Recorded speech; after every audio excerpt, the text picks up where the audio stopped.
अस्सलाम वालेकुम। क्या हाल चाल है आप सब लोगों के? और तमाम लोगों को वालेकुम अस्सलाम, जिन लोगों ने यहाँ पर अस्सलाम वालेकुम लिखा हुआ है।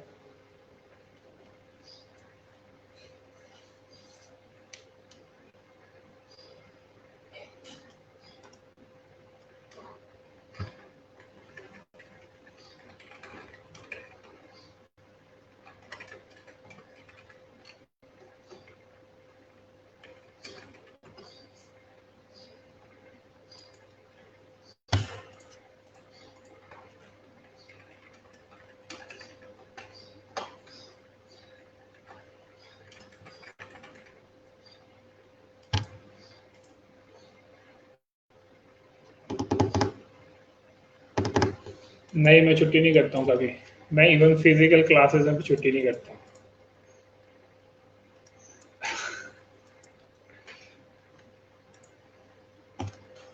मैं अपनी छुट्टियाँ बचा कर रखता हूँ ताकि मुझे बैच के आखिर में छुट्टियाँ मिल सकें।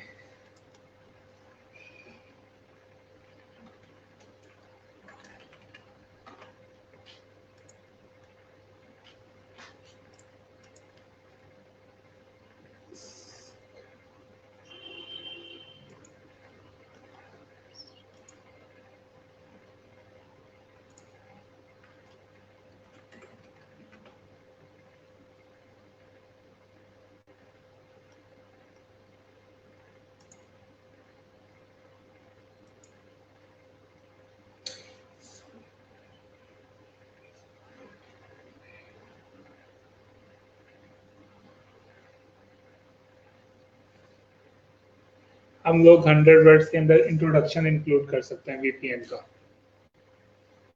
और मैक्सिमम उसके अंदर हेडिंग्स दे सकते हैं और बता सकते हैं कि अगर हमारे पास अगर मुझे ऑर्डर मिला तो मैं फला फला हेडिंग को कवर करूंगा इस आर्टिकल पे।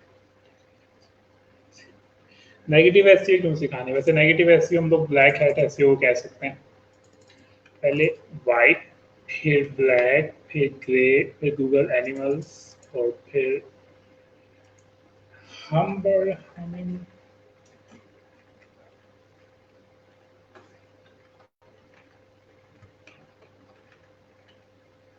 हमिंग बर्ड के ही स्पेलिंग होता है आई थिंक। आज हम लोग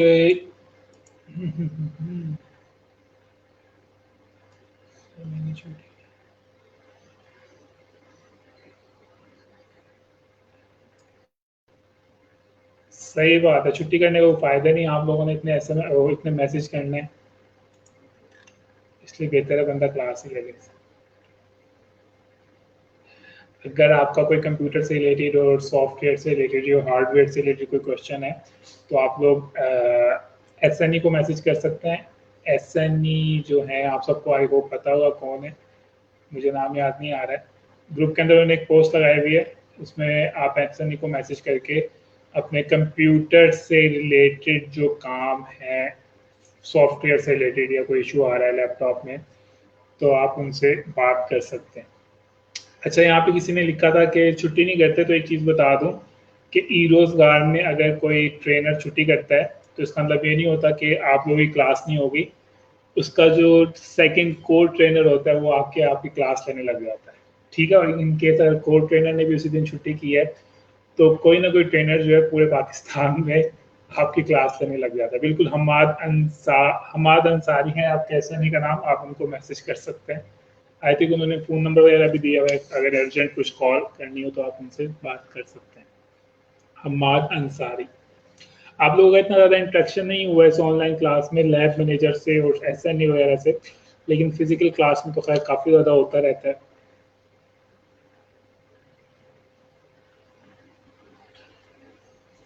वालेकुम अस्सलाम, जो लोग अब आ रहे हैं।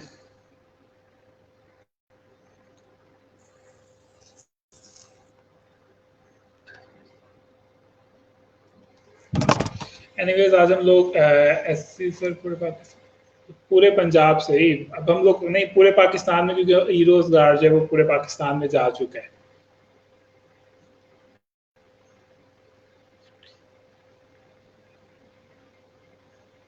वालेकुम अस्सलाम। एनीवेज आज हम लोग लेक्चर शुरू कर रहे हैं। आज हम लोग जो है एससीओ की ऑलमोस्ट तमाम चीज़ें जो रहती हैं आज हम लोग उनको कवर करेंगे। ठीक है, कोई यानी कि आज के लेक्चर के अंदर कोई सीक्वेंस नहीं है। हम लोग जो जो चीज़ें मुझे याद आती रहेंगी कि एससीओ की फलां चीज़ें रह गई हैं बताने वाली, वो मैं आपके साथ यहाँ पे शेयर करता रहूँगा। इन केस अगर आपने एससीओ को कभी स्टडी किया है या बाय रिक्वेस्ट सेंड करते हुए कोई मैसेज नज़र आ गया, कोई वर्ड समझ नहीं आया, तो वो चीज़ अगर आप यहाँ ग्रुप में पूछना वो चीज़ आप लेक्चर के दौरान पूछना चाहते हैं तो वो चीज़ मेंशन कर दीजिएगा। मैं आपको साथ साथ वही बताता रहूँगा। मैंने तो कोशिश की है कि मैक्सिमम जितनी चीज़ें एससीओ की कवर हो सकती थी हो जाए, लेकिन फिर भी कुछ ना कुछ अगर छूट गया है या आपको कोई वर्ड कोई नया नज़र आया हो बाय रिक्वेस्ट में या किसी के गिग के अंदर, तो आप वो वगैरह भी यहाँ पे पूछ सकते हैं। वेबैक मशीन वेबसाइट किस लिए होती है? वेबैक मशीन से क्या बोला? Let me search web. हम लोग क्लास सिर्फ 1 से 2 मिनट के अंदर शुरू करने वाले हैं। वेबैक मशीन वेबसाइट एक रिवर्स इंजीनियरिंग होती है। ये वेबैक क्या चीज़ है? अच्छा, वेबैक की बात करो। अच्छा, ये पुरानी ये एक ऐसी वेबसाइट है, क्या नाम, किसने पूछा है क्वेश्चन? कौन है? जुहेब है। असल इस वेबसाइट का जो एड्रेस है वो archive.org है। इस वेबसाइट के अंदर क्या होता है, इस वेबसाइट के अंदर दुनिया की जितनी भी वेबसाइट होती है ना उसका डाटा होता है। यानी कि फॉर एग्जांपल आपने 2005 के अंदर एक वेबसाइट बनाई थी, ठीक है, उसके ऊपर फिर आपने 10 साल का चले 5 साल काम किया, 2010 के अंदर आपने उसको एक्सपायर कर दिया, ठीक है। गूगल सर्च इंजन से उसकी जो डाटा है वो रिमूव हो जाएगा, हर जगह से हो जाएगा। सिर्फ एक वेबसाइट जैसे कि आपने बताया वेबैक मशीन वेबसाइट्स जैसे कि archive.org, उसके ऊपर वो वाला आपकी वेबसाइट का डाटा जो है वो काफ़ी अर्से तक रहेगा। इवन अगर आप 2005 में आपकी वेबसाइट एक्सपायर हुई थी तो आप 2020 के अंदर भी वो वाला डाटा उस ऊपर जाकर देख सकते हैं। ठीक है, समझ आ गई है?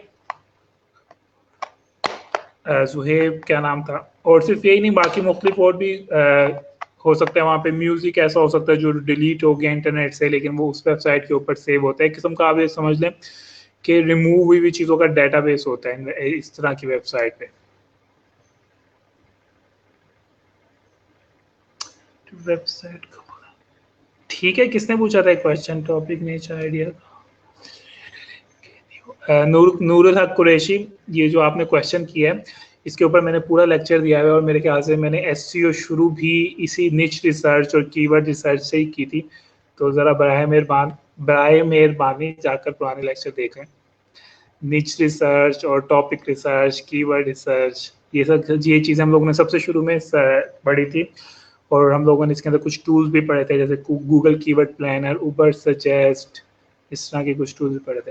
इनकम और हाइजन एज, मेरी एज 22 है सर। मेरा वर्डप्रेस ऑनलाइन तो वर्क कर रहा है लेकिन इंस्टॉल नहीं हो रहा मेरे लैपटॉप पर सर्वर की रीज़न है। सज्जाद नज़ीर एक स्टूडेंट ने एग्ज़ाम के बगैर भी वर्डप्रेस इंस्टॉल करने की यहाँ पे वीडियो लगाई हुई है, तो आप वो जाकर देख सकते हैं। हम लोगों ने वर्डप्रेस एक तो ऑनलाइन सीखा था कैसे इंस्टॉल कर सकते हैं, एक मैंने आपके साथ जैम्प वाली वीडियो लगाई थी कि आप कंप्यूटर में कैसे कर सकते हैं, और एक जो है एक स्टूडेंट ने एक सॉफ्टवेयर के थ्रू वर्डप्रेस कैसे इंस्टॉल सकते हैं कंप्यूटर के अंदर, वो लगाई थी। नूरुल हक कुरैशी, ये मोस्ट डिफिकल्ट पार्ट नहीं है। वही बात है, अगर आप इंटरेस्ट लेके करेंगे तो कीवर्ड रिसर्च इतना मज़ेदार चीज़ है, स्पेशली जब आपको पता चलता है कि आप नई नई किस्म की चीज़ें सर्च कर रहे हैं। My mom used to say this, और 32 कोई रहम करो, 32 का लगाओ, 22 एनीवेज 22 है ना, जो मैंने ACCA के अंदर साल लगाए थे उनको मैं काउंट नहीं करता हूँ, अपनी ज़िंदगी का हिस्सा मैं काउंट नहीं करता उनको, ठीक है, तो इसलिए 22 है। एनीवेज आज हम लोग कुछ एसईओ की जो चीज़ें रह गई हैं, जो जो अभी मेरे जहन में आई है मैंने फटाफट से लिख ली हैं, आज हम लोग उनको पढ़ेंगे। और ये बस मैं लास्ट क्वेश्चन ले रहा हूँ वरना हमारा टॉपिक खत्म हो जाएगा, और मेरी कोशिश है कि आज हम एसईओ को मुकम्मल तौर पे ख़त्म कर दें और हम नेक्स्ट वीक से नई चीज़ें शुरू करें। आई हैव वॉच्ड, बस सर मेरा नेक्स्ट करते हैं न्यू वेबसाइट के लिए आइडिया जनरेट के बारे में क्वेश्चन कर रहा हूँ। आइडिया जनरेशन के बारे में भी भाई मैंने पूरा निच रिसर्च के ऊपर दिया हुआ है, उधर ही जो वो वाले लेक्चर है ना उसी के अंदर कोई लेक्चर होगा, उसके आसपास वाले लेक्चर को चेक करें। कि वेबसाइट के लिए आइडियाज़ कैसे देने। कीवर्ड रिसर्च वाला जो लेक्चर है उसके आसपास ही निच रिसर्च का भी मैंने लेक्चर दिया हुआ है। इवन कंटेंट प्लानिंग भी बताई हुई है कि अगर आपने कोई स्पेसिफिक वेबसाइट निच के ऊपर वेबसाइट बनाई है तो उसकी आप कंटेंट प्लानिंग किस तरह से कर सकते हैं। अच्छा, आज हम लोग सबसे पहले पढ़ लेते हैं क्यूरा के बैकलिंक्स के बारे में। सबसे पहले वो लोग बताएं किस किस ने क्यूरा के बारे में नाम सुना है। आई होप इसको क्यूरा ही पढ़ते होंगे।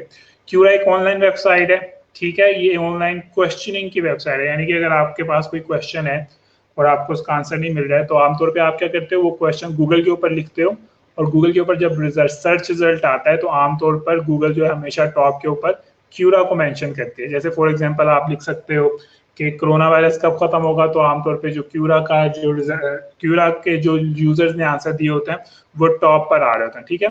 आज से कुछ साल पहले तक क्यूरा की जगह एक और वेबसाइट थी, उसका नाम था Yahoo answers. I don't know अब ये वेबसाइट अभी भी है या नहीं है, लेकिन मैंने इसको काफी सालों से सर्च रिजल्ट के अंदर नहीं देखा। पहले एक वेबसाइट होती थी, इसका क्या नाम था, याहू आंसर के नाम से होता था। उसके अलावा आस्क मी के नाम से भी होती थी कुछ वेबसाइट, ठीक है। विकी आस्क के नाम से भी होती थी। इसके अंदर क्या होता है, इसके अंदर जेन्युइन लोग, बिल्कुल जो जेन्युइन लोग होते हैं वो यहाँ पे अकाउंट बनाते हैं। स्पेलिंग गलत लिखे हैं, ठीक है। वो अकाउंट क्रिएट करते हैं और वो अपने क्वेश्चंस पूछते हैं, ठीक है। किसी भी तरह के क्वेश्चन हो सकते हैं। फॉर एग्जांपल एक बंदा अमेरिका में है और वो पाकिस्तान में ट्रैवल करना चाह रहा है और वो पूछ सकता है वहां पे भी पाकिस्तान में मुझे कौन कौन सी जगहों पे विजिट करना चाहिए, ठीक है। इस तरह की चीजें वो पूछ सकते हैं। तो ये कुछ वेबसाइट है, इसके अंदर सबसे ज्यादा पॉपुलर वेबसाइट इस वक्त है वो क्यूरा.com है, ठीक है। उसके अलावा I don't know Yahoo answer अब चलती है नहीं, ये वाली वेबसाइट चलती है कि नहीं, इसलिए हम लोग स्पेसिफिक क्यूरा के ऊपर बात करते हैं कि आप इसके थ्रू किस तरह से बैकलिंक्स ले सकते हैं और दूसरा आप इसके थ्रू इवन अर्निंग किस तरह से कर सकते हैं अगर आप एफिलिएट मार्केटिंग कर रहे हैं तो, ठीक है। तो क्यूरा के ऊपर हम लोग क्या करते हैं, आप कोई भी क्वेश्चन गूगल के ऊपर सर्च करते हैं। फॉर एग्जांपल मैं गूगल के ऊपर सर्च करता हूँ how to lose weight easily, ठीक है। फॉर एग्जांपल यहाँ पे मैंने क्वेश्चन सर्च किया है, ठीक है। और यहाँ पे कहीं ना कहीं आपको क्यूरा के भी मिल रहा होगा लिंक, नहीं मिल रहा है तो हम कुछ और सर्च कर लेते हैं। फॉर एग्जांपल क्या चीज सर्च करेंगे, मुझे जरा बताएं, कोई क्वेश्चन बताएं फटाफट से। बहुत अच्छी मल्टीपल, फॉर एग्जांपल क्या सर्च करें, फॉर एग्जांपल यही सोच कर रहे हैं, can we build backlinks through Quora, ठीक है। फॉर एग्जांपल क्यूरा से रिलेटेड क्वेश्चन सर्च कर लेते हैं। तो आप लोग यहाँ पे देखें आपके पास जितने भी क्वेश्चंस आ रहे हैं ये तमाम के तमाम क्यूरा से ही आ रहे हैं, ठीक है। तो फॉर एग्जांपल हम लोग रैंडमली इस वेबसाइट को ओपन कर लेते हैं, इस क्वेश्चन को ओपन कर लेते हैं और हमारे पास यहाँ पर इससे रिलेटेड आंसर आ रहे हैं, ठीक है। और आप लोग नोट करें सबसे पहला जो आंसर है वो नील पेटल ने दिया हुआ है, जिसका ऊपर सजेस्ट जो है वो क्या है, कीवर्ड टूल है, जो कि आप सब लोगों ने यूज किया, ठीक है। तो आप यहाँ पे लॉग इन कर सकते हैं अपने फेसबुक के थ्रू और यहाँ पे क्वेश्चन कर सकते हैं, ठीक है। और आप लोग देख इससे बैकलिंक कैसे बन सकता है, इसका बैकलिंक ये बन सकता है आपका जो भी निच रिलेटेड वेबसाइट है ना, आप उससे रिलेटेड यहाँ पे क्वेश्चन सर्च करें और इसी तरह जैसे इस बंदे ने इतना डिटेल आंसर दिया हुआ है और आप लोग देखें डिटेल आंसर के दरमियान में उसने अपनी वेबसाइट का लिंक भी ऐड किया हुआ है, ठीक है। इसी तरह अगर हम लोग दूसरा आंसर चेक करें जो कि फरहान चौधरी ने दिया है, उसने भी इतना डिटेल आंसर दिया और चेक करते हैं क्या इसने बैकलिंक क्रिएट किया है, इसने बैकलिंक यहाँ पे क्रिएट नहीं किया, नहीं किया, ठीक है। तो आप लोग यहाँ पे जब लोगों को आंसर कर रहे हैं तो आप लोग यहाँ पे आंसर करते हुए क्या कर सकते हैं, अपनी वेबसाइट का या अपने क्लाइंट की, जैसे कि इस बंदे ने अपने ब्लॉग का लिंक किया हुआ है, ठीक है। आप लोग उनके जो है लिंक्स जो है वो कमेंट आंसर के अंदर लिख सकते हैं, ठीक है। बात समझ आ गई है। उसके अलावा यहाँ पे कुछ और सर्च करते हैं। फॉर एग्जांपल हम लोग यहाँ पे कोई इंटरेस्टिंग सी चीज सर्च करते हैं, बिल्कुल फॉर एग्जाम्पल लोग डॉग फूड के बारे में सर्च कर लेते हैं, ठीक है। एग्जाम्पल के तौर पर अगर आपने एफिलिएट मार्केटिंग कभी फ्यूचर में करनी है, फॉर एग्जाम्पल यहाँ पे हमारे पास एक क्वेश्चन आया हुआ है, ठीक है। जो क्वेश्चन क्या है, what is the best kind of dog food, ठीक है। इन केस अगर आपके क्लाइंट का निच जो है वो डॉग फूड है, ठीक है, वो आपसे कहता है कि आप उसको क्यूरा के जरिए जो है बैकलिंक्स चाहिए, तो आप क्या करेंगे, सर्च बार में जाएंगे, क्लाइंट का जो भी नीचे है उसको सर्च करेंगे और उससे रिलेटेड आपको क्या मिल जाएंगे, यहाँ पे क्वेश्चंस मिल जाएंगे। ठीक है, फॉर एग्जांपल ये वाला क्वेश्चन है, आप इसको ओपन करेंगे। ठीक है, इसके अंदर उसने पूछा हुआ है कि in your opinion what is the best kind of dog food. आप क्या करेंगे, यहाँ पे प्रॉपरली इसका आंसर लिखेंगे जो भी आपको इससे रिलेटेड बनता है। उसके बाद आप क्या करेंगे, इस आंसर के दरमियान में अपनी क्लाइंट की वेबसाइट का लिंक डाल देंगे, जैसे कि इसने डाला हुआ है। ठीक है, फॉर एग्जाम्पल इसने लिखा है if you are interested in learning more we get our food from, उसने लिखा है कि मैं इस वेबसाइट से अपना फूड, डॉग फूड जो परचेज करता हूँ। ठीक है, ये बात समझ आ गई। आप क्यूरा से किस तरह से बैकलिंक्स ले सकते हैं। इसी तरह इस दूसरे बंदे ने भी इतनी डिटेल के अंदर यहाँ पे आंसर लिखा हुआ है और आखिर में कहीं ना कहीं इसने अपने उसको लिंक भी किया होगा अपनी प्रोडक्ट को या उस चीज को। ठीक है, इसी तरह अगर आपने एफिलिएट मार्केटिंग कर रहे हो, ठीक है, देखिए इसने तो एक से भी ज्यादा लिंक यहाँ पे ऐड किए हुए हैं। ठीक है, काफी सारे इसने यहाँ पे लिंक्स ऐड किए हुए हैं प्रोडक्ट्स के बारे में, इंग्रेडिएंट लिस्ट के बारे में। तो इसी तरह अगर आप फ्यूचर के अंदर कभी एफिलिएट मार्केटिंग कर रहे हो तो आप क्या कर सकते हो, यहाँ पर उससे रिलेटेड क्वेश्चन सर्च कर सकते हो और फिर अपने ब्लॉग का लिंक उसके अंदर ऐड कर सकते हो। बताएं फटाफट, समझ आ गई सब लोगों को। इसी तरह फॉर एग्जांपल अगर आपने गिफ्ट आइडियाज के ऊपर ब्लॉग बनाया हुआ है, ठीक है, उसके अंदर आपने फिर गिफ्ट आइडियाज लिखे हैं, बेस्ट क्रिसमस से रिलेटेड गिफ्ट आइडियाज की आपने लिस्ट बनाई हुई है, उसमें आपने अमेजोन के प्रोडक्ट के लिंक डाले हुए हैं। तो फिर आप यहाँ पे क्या करेंगे, क्रिसमस गिफ्ट आइडियाज से रिलेटेड क्वेश्चन सर्च करेंगे, फिर आप उसके अंदर प्रिटेंड करेंगे कि आपको एक वेबसाइट मिली है, उसके अंदर इतने जबरदस्त किस्म के गिफ्ट आइडियाज डले हुए हैं, आप भी जाकर उसको विजिट करो। ठीक है, इससे सबसे अच्छा फायदा ये होता है कि एक तो हम लोगों ने अभी तक पढ़ा था ना कि आपको बैकलिंक से इतनी ट्रैफिक नहीं मिलती है, बैकलिंक का मेन मकसद ट्रैफिक जनरेट करना नहीं होता है। लेकिन अगर आप बैकलिंक्स इस वेबसाइट के थ्रू बनाओगे तो इससे आपको बैकलिंक तो मिलेगा ही मिलेगा, साथ में आपको क्या चीज मिलेगी, साथ में आपको ट्रैफिक भी मिलेगी। क्यों मिलेगी, क्योंकि मैंने आपको बताया है कि यहाँ पे जितने भी क्वेश्चंस हो रहे होते हैं वो जेन्युइन लोग ही पूछ रहे होते हैं। ठीक है, इसलिए लोग जो है, लोगों ने इतने डिटेल आंसर दिए हुए होते हैं। एडिट क्यों करेंगे, आप अपना यहाँ पे आंसर लिखेंगे। फॉर एग्जांपल ये क्वेश्चन है, आप इसको यहाँ पे आंसर करेंगे। फॉर एग्जांपल ये क्वेश्चन ओपन हो रहा है, अगर आपको इसका आपको लगता है इससे रिलेटेड आंसर है, आप क्या करेंगे, यहाँ पे आंसर लिख देंगे। यहाँ पे आंसर की जगह सबसे नीचे आंसर की ऑप्शन है, यहाँ पे आंसर लिख देंगे और आंसर के अंदर अपनी वेबसाइट को मेंशन कर देंगे जिसका आपने बैकलिंक क्रिएट करना है। ठीक है, इसका विकिपीडिया से कोई ताल्लुक नहीं है, या इसको विकिपीडिया की तरह हम लोग नहीं करते हैं। ठीक है जी, आंसर लिखने की हमेशा जगह सबसे लास्ट में होती है, जैसे कि मैं आपको यहाँ पे दिखा रहा हूँ। उसके लिए लेकिन जरूरी है कि आपको यहाँ पे एक अकाउंट क्रिएट करना पड़ेगा और आमतौर पे आप फेसबुक का अकाउंट यूज करते हैं।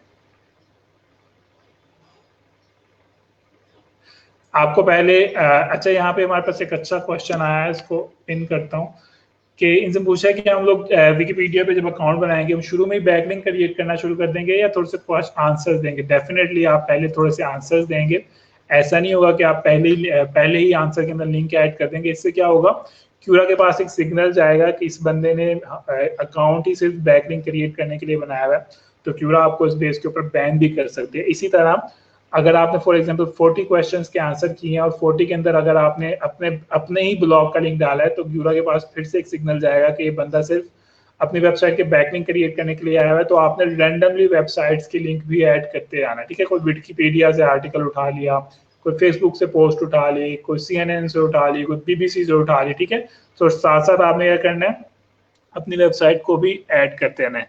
बिल्कुल इसके ऊपर से आने वाली जो ट्रैफिक होगी वो ऑर्गेनिक होगी। फॉर एग्जांपल अगर इस बंदे ने पूछा ना यहाँ पे question, what is the best and healthiest small dog food, इसका मतलब है कि इसके पास एक स्मॉल डॉग है, उसके लिए कोई फूड परचेज करना चाह रहा है। यानी कि इसका मतलब ये है कि अगर आपने एफिलिएट मार्केटिंग का लिंक इसके आंसर के अंदर दे दिया है तो ये कहीं ना कहीं आपका पोटेंशियल कस्टमर भी बन सकता है। क्यों बन सकता है, क्योंकि ये इस वक्त फूड की ऑप्शन सर्च कर रहा है और अगर उसको आपकी वेबसाइट के ऊपर अच्छी फूड की ऑप्शन नजर आ गई है तो डेफिनेटली वो आपकी वेबसाइट से परचेज करता हुआ अमेजोन के ऊपर जा सकता है। इसी तरह ये बंदा क्या कर रहा है, इसने क्वेश्चन इसलिए पूछा है, इसने ये क्वेश्चन इसलिए नहीं पूछा कि रैंडमली बैठा हुआ था इंटरनेट पे, इसने कहा चलो इसने सोचा चलो आज की क्वेश्चन पूछ लूं। इसने क्वेश्चन इसलिए पूछा है क्योंकि ये वाकई में ही अपने डॉग के लिए कोई ड्राई फूड की ऑप्शंस को सर्च कर रहे हैं, यानी कि ये ऑनलाइन कोई प्रोडक्ट परचेज करने वाला है, लेकिन उससे पहले क्या कर रहा है, दूसरे लोगों की ओपिनियन ले रहा है। ठीक है, तो इसका मतलब है इसने परचेज करना ही करना है, तो क्यों ना हम इसकी जो परचेज है वो अपनी एफिलिएट की मार्केटिंग अपनी एफिलिएट के ब्लॉग के थ्रू करवा लें। ठीक है, इसको एक अच्छा सा आंसर देकर और उसके आखिर में ब्लॉग का लिंक एंटर करके। ठीक है जी, ये बात समझ आ गई है। आप लोगों को यहाँ पे अकाउंट क्रिएट करने की जरूरत नहीं है, आप लोग अपने फेसबुक के साथ कनेक्ट कर सकते हैं, दूसरों के आंसर में आप लिंक ऐड नहीं कर सकते हैं। ठीक है, ठीक है, ये क्यों रहा था। इसी तरह फॉर एग्जांपल अगर आपने मेहंदी के ऊपर किसी ने अगर ब्लॉग क्रिएट किया है, तो फॉर एग्जांपल यहाँ पे मेहंदी डिजाइन भी लिख देता हूँ, तो देखें यहाँ पे कितने सारे आ रहे हैं। ठीक है, फॉर एग्जांपल इसमें लिखा हुआ है question what are the latest mehndi design images. अब इसके अंदर आप क्या कर सकते हो, सिंपल सा इसको थोड़ा सा आंसर करो और उसको बता दो कि फलां ब्लॉग के ऊपर जाओ और वहां पर 2020 के लेटेस्ट मेहंदी डिजाइन आए हैं। तो इससे क्या होगा, आपकी वेबसाइट के ऊपर एक तो आपको बैकलिंक मिल जाएगा, दूसरा आपको फ्री की ट्रैफिक मिल जाएगी। ठीक है, कि यहाँ पे क्यूरा के ऊपर किसी भी चीज से रिलेटेड आपको जो है वो आंसर क्वेश्चन वो मिल जाएंगे। ठीक है, तो ये तो हमारा क्यूरा का बैकलिंक। अब हम लोग चलते हैं white hat SEO, black hat SEO, grey hat SEO. और इसके लिए मैं जरा एडोब फोटोशॉप ओपन कर लूं ताकि मैं आपको थोड़ा सा ग्राफिक्स के जरिए समझा सकूं कि व्हाइट हैट क्या है, ब्लैक हैट क्या है और ग्रे हैट एसईओ क्या चीज है। ठीक है, और हम लोग यहाँ पे अच्छा क्यूरा से रिलेटेड किसी कोई क्वेश्चन है तो पूछ सकता है फटाफट से। इतने मेरा सॉफ्टवेयर लोड हो रहा है और मैं स्क्रीन चेंज कर रहा हूँ।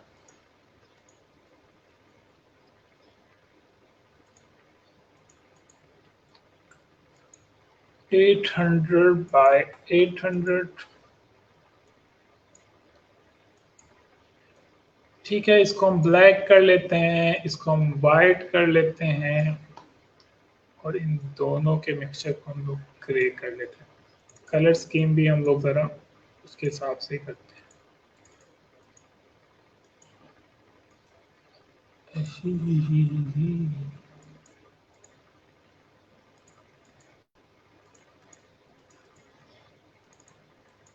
'ठीक है, जो बॉक्स है, बॉक्स कलर जो है वो आपको एसईओ रिप्रेजेंट करें। सर यूट्यूब वीडियो अगर हमारे आर्टिकल के रिलेटेड हो तो कमेंट में लिंक ऐड कर, कमेंट में लिंक ऐड ना करें। अगर आप कमेंट में लिंक ऐड करते हैं तो आपका जो कमेंट है वो स्पैम में चला जाता है, वो किसी को नजर नहीं आता है, वो सिर्फ आपको ही नजर आ रहा होता है। ठीक है, जुहेब इकबाल, ये फिर ब्लॉग के लिए प्रोडक्ट जनरेट कर रहा। ठीक है, एनीवेज यहाँ पे जो मैंने कलर सिलेक्ट किए हैं, for example black represent black hat SEO, white represent white और ग्रे जो है वो ग्रे हैट एसईओ। ठीक है, यहाँ पे मैं लिख नहीं रहा हूँ कि क्या क्या चीजें, आई होप आपको कलर से ही आइडिया हो जाएगा।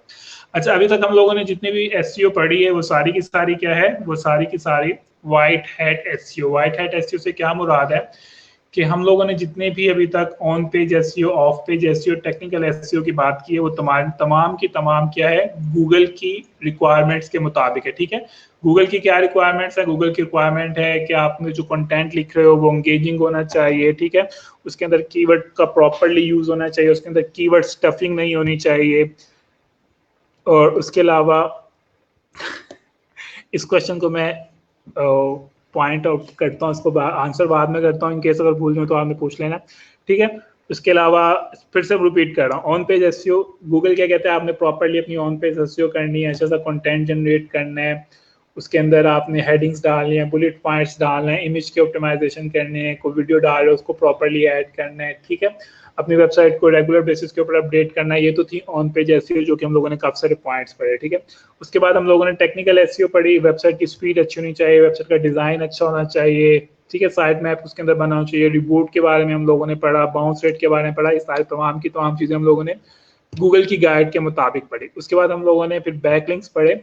बैकलिंक्स मैंने आपको बताया कि बैकलिंक्स आपका रेलिवेंट होना चाहिए, ओल्ड वेबसाइट से आना चाहिए और ऐसा नहीं होना चाहिए कि वो स्पैमी लगे। ठीक है, ऐसा ना हो कि आप एक एक दिन में हजारों बैकलिंक्स बना रहे हैं, उससे गूगल को क्या हो जाएगा, शक हो जाएगा। दूसरा हो जाएगा कि आप ब्लैक हैट एसईओ कर रहे हो। दूसरा भी मैंने आपको बताया कि आप अगर वाइट प्रॉपर बैकलिंक्स बना रहे हो तो आपने सारे के सारे बैकलिंक्स डू फॉलो नहीं बनाना है, बल्कि आपने नो फॉलो भी बैकलिंक्स बनाना है। क्योंकि अगर आप सारे के सारे बैकलिंक्स डू फॉलो बना लोगे तो गूगल के पास सिग्नल चला जाएगा कि ये बंदा बैकलिंक्स खुद से बना रहा है, जबकि गूगल क्या कहता है कि बैकलिंक नेचुरली आनी चाहिए। नेचुरली से क्या मुराद है कि आप अपनी वेबसाइट के ऊपर इतना अच्छा कंटेंट लिखो कि दूसरे लोग मजबूर हो जाएं आपकी वेबसाइट के आर्टिकल्स को लिंक करने के लिए। जैसे कि फॉर एग्जांपल हम विकिपीडिया की बात करते हैं, विकिपीडिया के जो है उसके एक आर्टिकल के अंदर कोई 50 किस्म के रेफरेंस होते हैं। वो रेफरेंस लोगों ने खुद सबमिट नहीं कराए, बल्कि विकिपीडिया के एम्प्लॉयज ने या उनके रिपोर्ट्स ने खुद सर्च करके वहां पे डाले हुए हैं। क्यों डाले हुए हैं? क्योंकि उन वेबसाइट के ऊपर जो डाटा है वो काफी ज्यादा ऑथेंटिक डाटा है, ठीक है। और वो आमतौर पे हर किस्म की वेबसाइट के ऊपर जहाँ पे ऑथेंटिक डाटा आ रहा है उसको अपनी विकिपीडिया के साथ लिंक करते हैं, ठीक है। वहां पे उन लोगों ने खुद से बैकलिंक जनरेट नहीं किए हुए। तो गूगल जो कहता है वो यही कहता है कि आपने खुद से बैकलिंक नहीं क्रिएट करना है, बल्कि क्या करना है, आपने अपने कंटेंट को इतना अच्छा बना लेना है कि लोग खुद से आपको गेस्ट पोस्ट दें, लोग खुद से आपकी वेबसाइट को मेंशन करें, ठीक है। अपनी वीडियोस के अंदर मेंशन करें, कोई इमेज अपलोड, आपकी वेबसाइट से इमेज उठाकर उसको अपलोड करें। जैसे कि आप लोगों ने पिंटरेस्ट अगर आप में से कोई यूज करता है तो आप लोग देखते होंगे वहां पे लोग जो है रैंडम वेबसाइट से इमेजेस उठा के लगा रहे होते हैं, उनको इन द एंड उस वेबसाइट्स को फ्री में बैकलिंक्स मिल रहे होते हैं, ठीक है। तो ये तो थी सारी की सारी white hat SEO. Black hat SEO क्या है? ब्लैक हैट एसईओ जो है व्हाइट हैट एसईओ का उल्टा है। व्हाइट हैट एसईओ से क्या मुराद है? अच्छा एक चीज और भी बता दूं, ऐसे यहाँ पे हम लोग थोड़ा सा कंपैरिजन बना लेते हैं, इस जगह पे कंपैरिजन बना लेते हैं, ठीक है, ताकि आपको मजीद आसानी से समझ आ जाए। ये तो थी, मैंने आपको व्हाइट हैट एसईओ बता दी,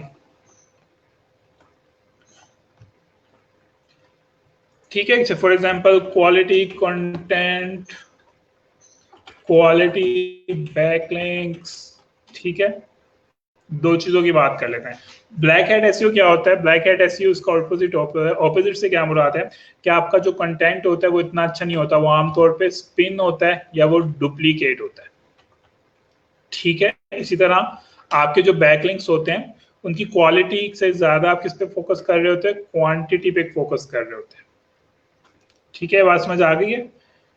यानी कि, और ये क्या चीज होती है? लॉन्ग टर्म होता है और ये प्रोसेस स्लो होता है, जबकि ये शॉर्ट टर्म होता है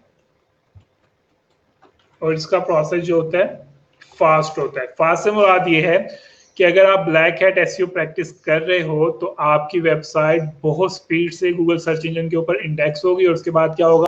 उसको रैंक मिल जाएगी, ठीक है। फिर से रिपीट कर रहा हूं कि अगर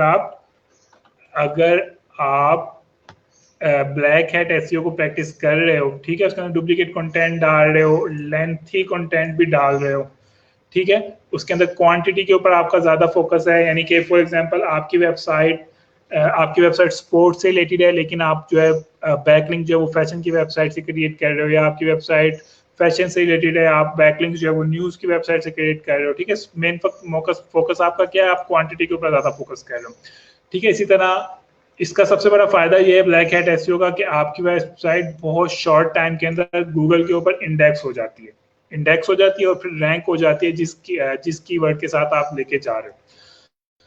लेकिन सब नुकसान क्या है? नुकसान ये है कि जैसे ही गूगल को पता चलता है कि आप ब्लैक हैट एसईओ को प्रैक्टिस कर रहे हो, गूगल आपकी वेबसाइट को परमानेंट पेनलाइज कर देता है। पेनलाइज से मुराद है कि वो आपको अपने सर्च रिजल्ट से रिमूव कर देता है, ठीक है। बात समझ आ गई है?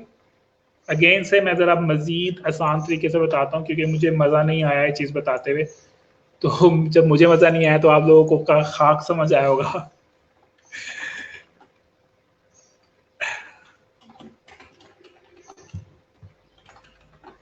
ठीक है। अच्छा, व्हाइट हैट्स के अंदर हम क्या करते हैं? हम लोग क्वालिटी कंटेंट लिखते हैं। क्वालिटी कंटेंट से क्या मुराद है? जो हम लोगों ने ऑन पेज एसईओ के अंदर पढ़ा था, ठीक है। ऑन पेज हम लोगों ने पढ़ा था कि आपका कंटेंट जो है वो लेंथ से ज्यादा आपने कंटेंट की क्वालिटी पे फोकस करना है कि आप जो चीजें लिख रहे हो वो उसके ट्रू फैक्ट्स होने चाहिए, उसके अंदर प्रॉपर हेडिंग होनी चाहिए, कीवर्ड आप लोगों ने प्रॉपर डालना है, ठीक है। जबकि ब्लैक हैट में क्या होता है? आप स्पिन कंटेंट लेके जाते हो, ठीक है, क्वालिटी इतनी अच्छी लो क्वालिटी होती है, ठीक है। ऐसा हो सकता है कि आपका कंटेंट जो है वो डुप्लीकेट ना हो, ओरिजिनल हो, लेकिन उसकी क्वालिटी लो हो सकती है। ठीक है, उसके बाद क्या हो सकता है, आप इवन डुप्लीकेट भी लेके जा सकते हो। इसके अलावा क्या हो सकता है, आप 50-50 की परसेंटेज भी रख सकते हो कि आधा आर्टिकल आपने कहीं और से कॉपी कर लिया और उसके बाद आधा आर्टिकल आपने खुद से लिख लिया। ठीक है, यानी कि आपके पास 3-4 ऑप्शंस हैं कि आप ये वाले काम कर सकते हो कि आपने आर्टिकल को स्पिन कर लिया, लो क्वालिटी का आर्टिकल लिख लिया। ठीक है, डुप्लीकेट कहीं और से सारे का सारा आर्टिकल कॉपी कर लिया। दूसरा क्या है, आपने उसको 50-50 यानी कि 50% ओरिजिनल आर्टिकल लिख लिया और 50% आपने कहीं से कॉपी कर लिया। ठीक है, तो ये चीज ब्लैक हैट। या उसके अलावा क्या है, आपका आर्टिकल जो आता है आमतौर पे लेंथी होता है। लेंथी से क्या, लेंथी क्यों होता है, आप सिर्फ गूगल को इम्प्रेस करने के लिए काफी लेंथी आर्टिकल दिखा रहे हो, तो गूगल को ऐसा लगता है कि आपने वाकई में बहुत अच्छा आर्टिकल लिखा हुआ। लेकिन क्या होता है, गूगल के रिपोर्ट जब आपके आर्टिकल को, आपकी वेबसाइट को एनालिसिस करते हैं, ठीक है, तो जब उन्हें पता चलता है कि आपने ये वाली तमाम की तमाम चीजें की हुई हैं, तो इससे क्या होता है, उसकी बेस के ऊपर वो आपकी वेबसाइट को पेनलाइज कर देते हैं। ठीक है, ये बात समझ आ गई, कंटेंट की बात समझ आ गई। पहले मुझे ये बताएं, क्वालिटी कंटेंट, ट्रू फैक्ट्स, उसके बाद ऑन पेज, मुझे बताएं कंटेंट का डिफरेंस समझ आ गया। ठीक है, ये तो थोड़ा सी बात थी कंटेंट के बारे में। उसके बाद हम लोगों ने बैकलिंक्स पढ़ा था कि बैकलिंक्स क्या होने चाहिए, नेचुरल बैकलिंक्स होने चाहिए। यानी कि आप जो बैकलिंक्स क्रिएट कर रहे हो, गूगल को ये लगे कि ह्यूमंस क्रिएट कर रहे हैं, आपने एक दिन के अंदर 1,000 बैकलिंक्स क्रिएट नहीं करने। ठीक है, नेचुरल बैकलिंक्स आ रहे हैं, गेस्ट पोस्ट के जरिए आ रहे हैं, ठीक है, क्यूरा के जरिए आ रहे हैं, इस तरह के जरिए से बैकलिंक्स आ रहे हैं। जबकि इसके अंदर क्या है, आप, और ये नेचुरल होने चाहिए बैकलिंक्स, ठीक है, हाई क्वालिटी होनी चाहिए उनकी। ठीक है, उसके अलावा लोगों ने पता रेलिवेंट होने चाहिए। जबकि इसके अंदर इसके अंदर क्या होता है, क्वालिटी से ज्यादा क्वांटिटी के ऊपर फोकस किया होता है। इरेलीवेंट होते हैं वो, सारे इरेलीवेंट नहीं होते हैं, लेकिन उसकी परसेंटेज होते हैं। ठीक है, इरेलीवेंट बैकलिंक्स होते हैं क्रिएटेड फ्रॉम ऑल सोर्सेज। ठीक है, कोई भी सोर्स नजर आ रहा होता है, वो उनके थ्रू बैकलिंक्स क्रिएट कर रहे होते हैं। ठीक है, जैसे कि आपको थोड़ी सी एग्जांपल बता देता हूँ यहाँ पे। फॉर एग्जांपल, आप क्या कर रहे हो, इमेजेस की साइट को यूज कर रहे हो, तमाम की तमाम इमेजेस साइट के ऊपर same image, same description, same title. ठीक है, इसी तरह हम लोग बात कर लेते हैं social book marking. Social book marking भी हम बात कर लेते हैं, जो मैंने आपको कल बताया था। उसके अंदर भी क्या कर रहे होते हैं, सेम चीजें हर जगह पे कॉपी पेस्ट जा रही होती है। ठीक है, ये दो चीजें हो गई।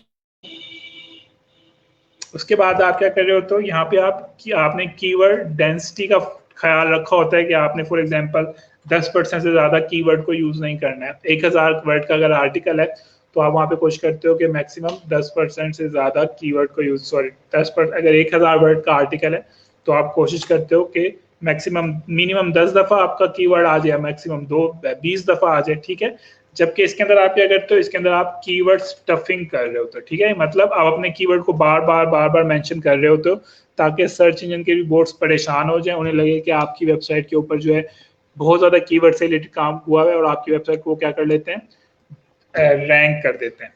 ठीक है, बात समझ आ गई है। उसके अलावा आप यहाँ पे हिडन कंटेंट डालते हो। हिडन कंटेंट से क्या मुराद है कि फॉर एग्जांपल ये वाला कंटेंट आपको पढ़ा जा रहा है ना, अगर आप इसका वर्ड जो है वाइट कर दोगे, तो क्या ये कंटेंट आपसे पढ़ा जा रहा है, आपको लग रहा है कि यहाँ पे कुछ नहीं लिखा हुआ है, लेकिन असल में यहाँ पर कुछ लिखा हुआ है। ठीक है, यानी कि व्हाइट कलर का अगर आपका बैकग्राउंड है और आप व्हाइट कलर का इसके ऊपर कंटेंट डाल दोगे, तो ये हिडन कंटेंट काउंट होता है। ये आप किस लिए लिखते हो, अगेन से कीवर्ड स्टफिंग के लिए।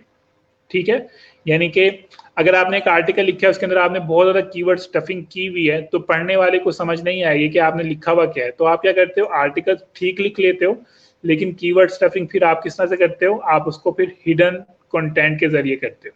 ठीक है, यानी कि आपने पूरा आर्टिकल लिख लिया, सबसे नीचे आपने बहुत ज्यादा कीवर्ड्स डाले, लेकिन आपने उनको कीवर्ड्स को हाइड करने के लिए इसका जो कलर है वो वाइट कर देते हो। यानी कि जो भी कलर हो, यानी कि इंसान से पढ़ा ना जाए, लेकिन रिबोर्ड से वो पढ़ा जाए।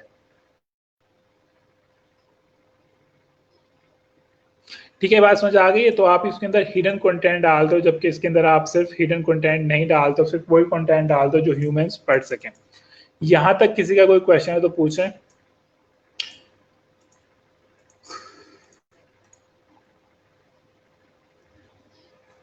अच्छा जी, यहाँ पे एक क्वेश्चन आ सकता है कि अगर ये तमाम चीजें ब्लैक हैट एसईओ जो है गूगल की तरफ से अलाउ नहीं है,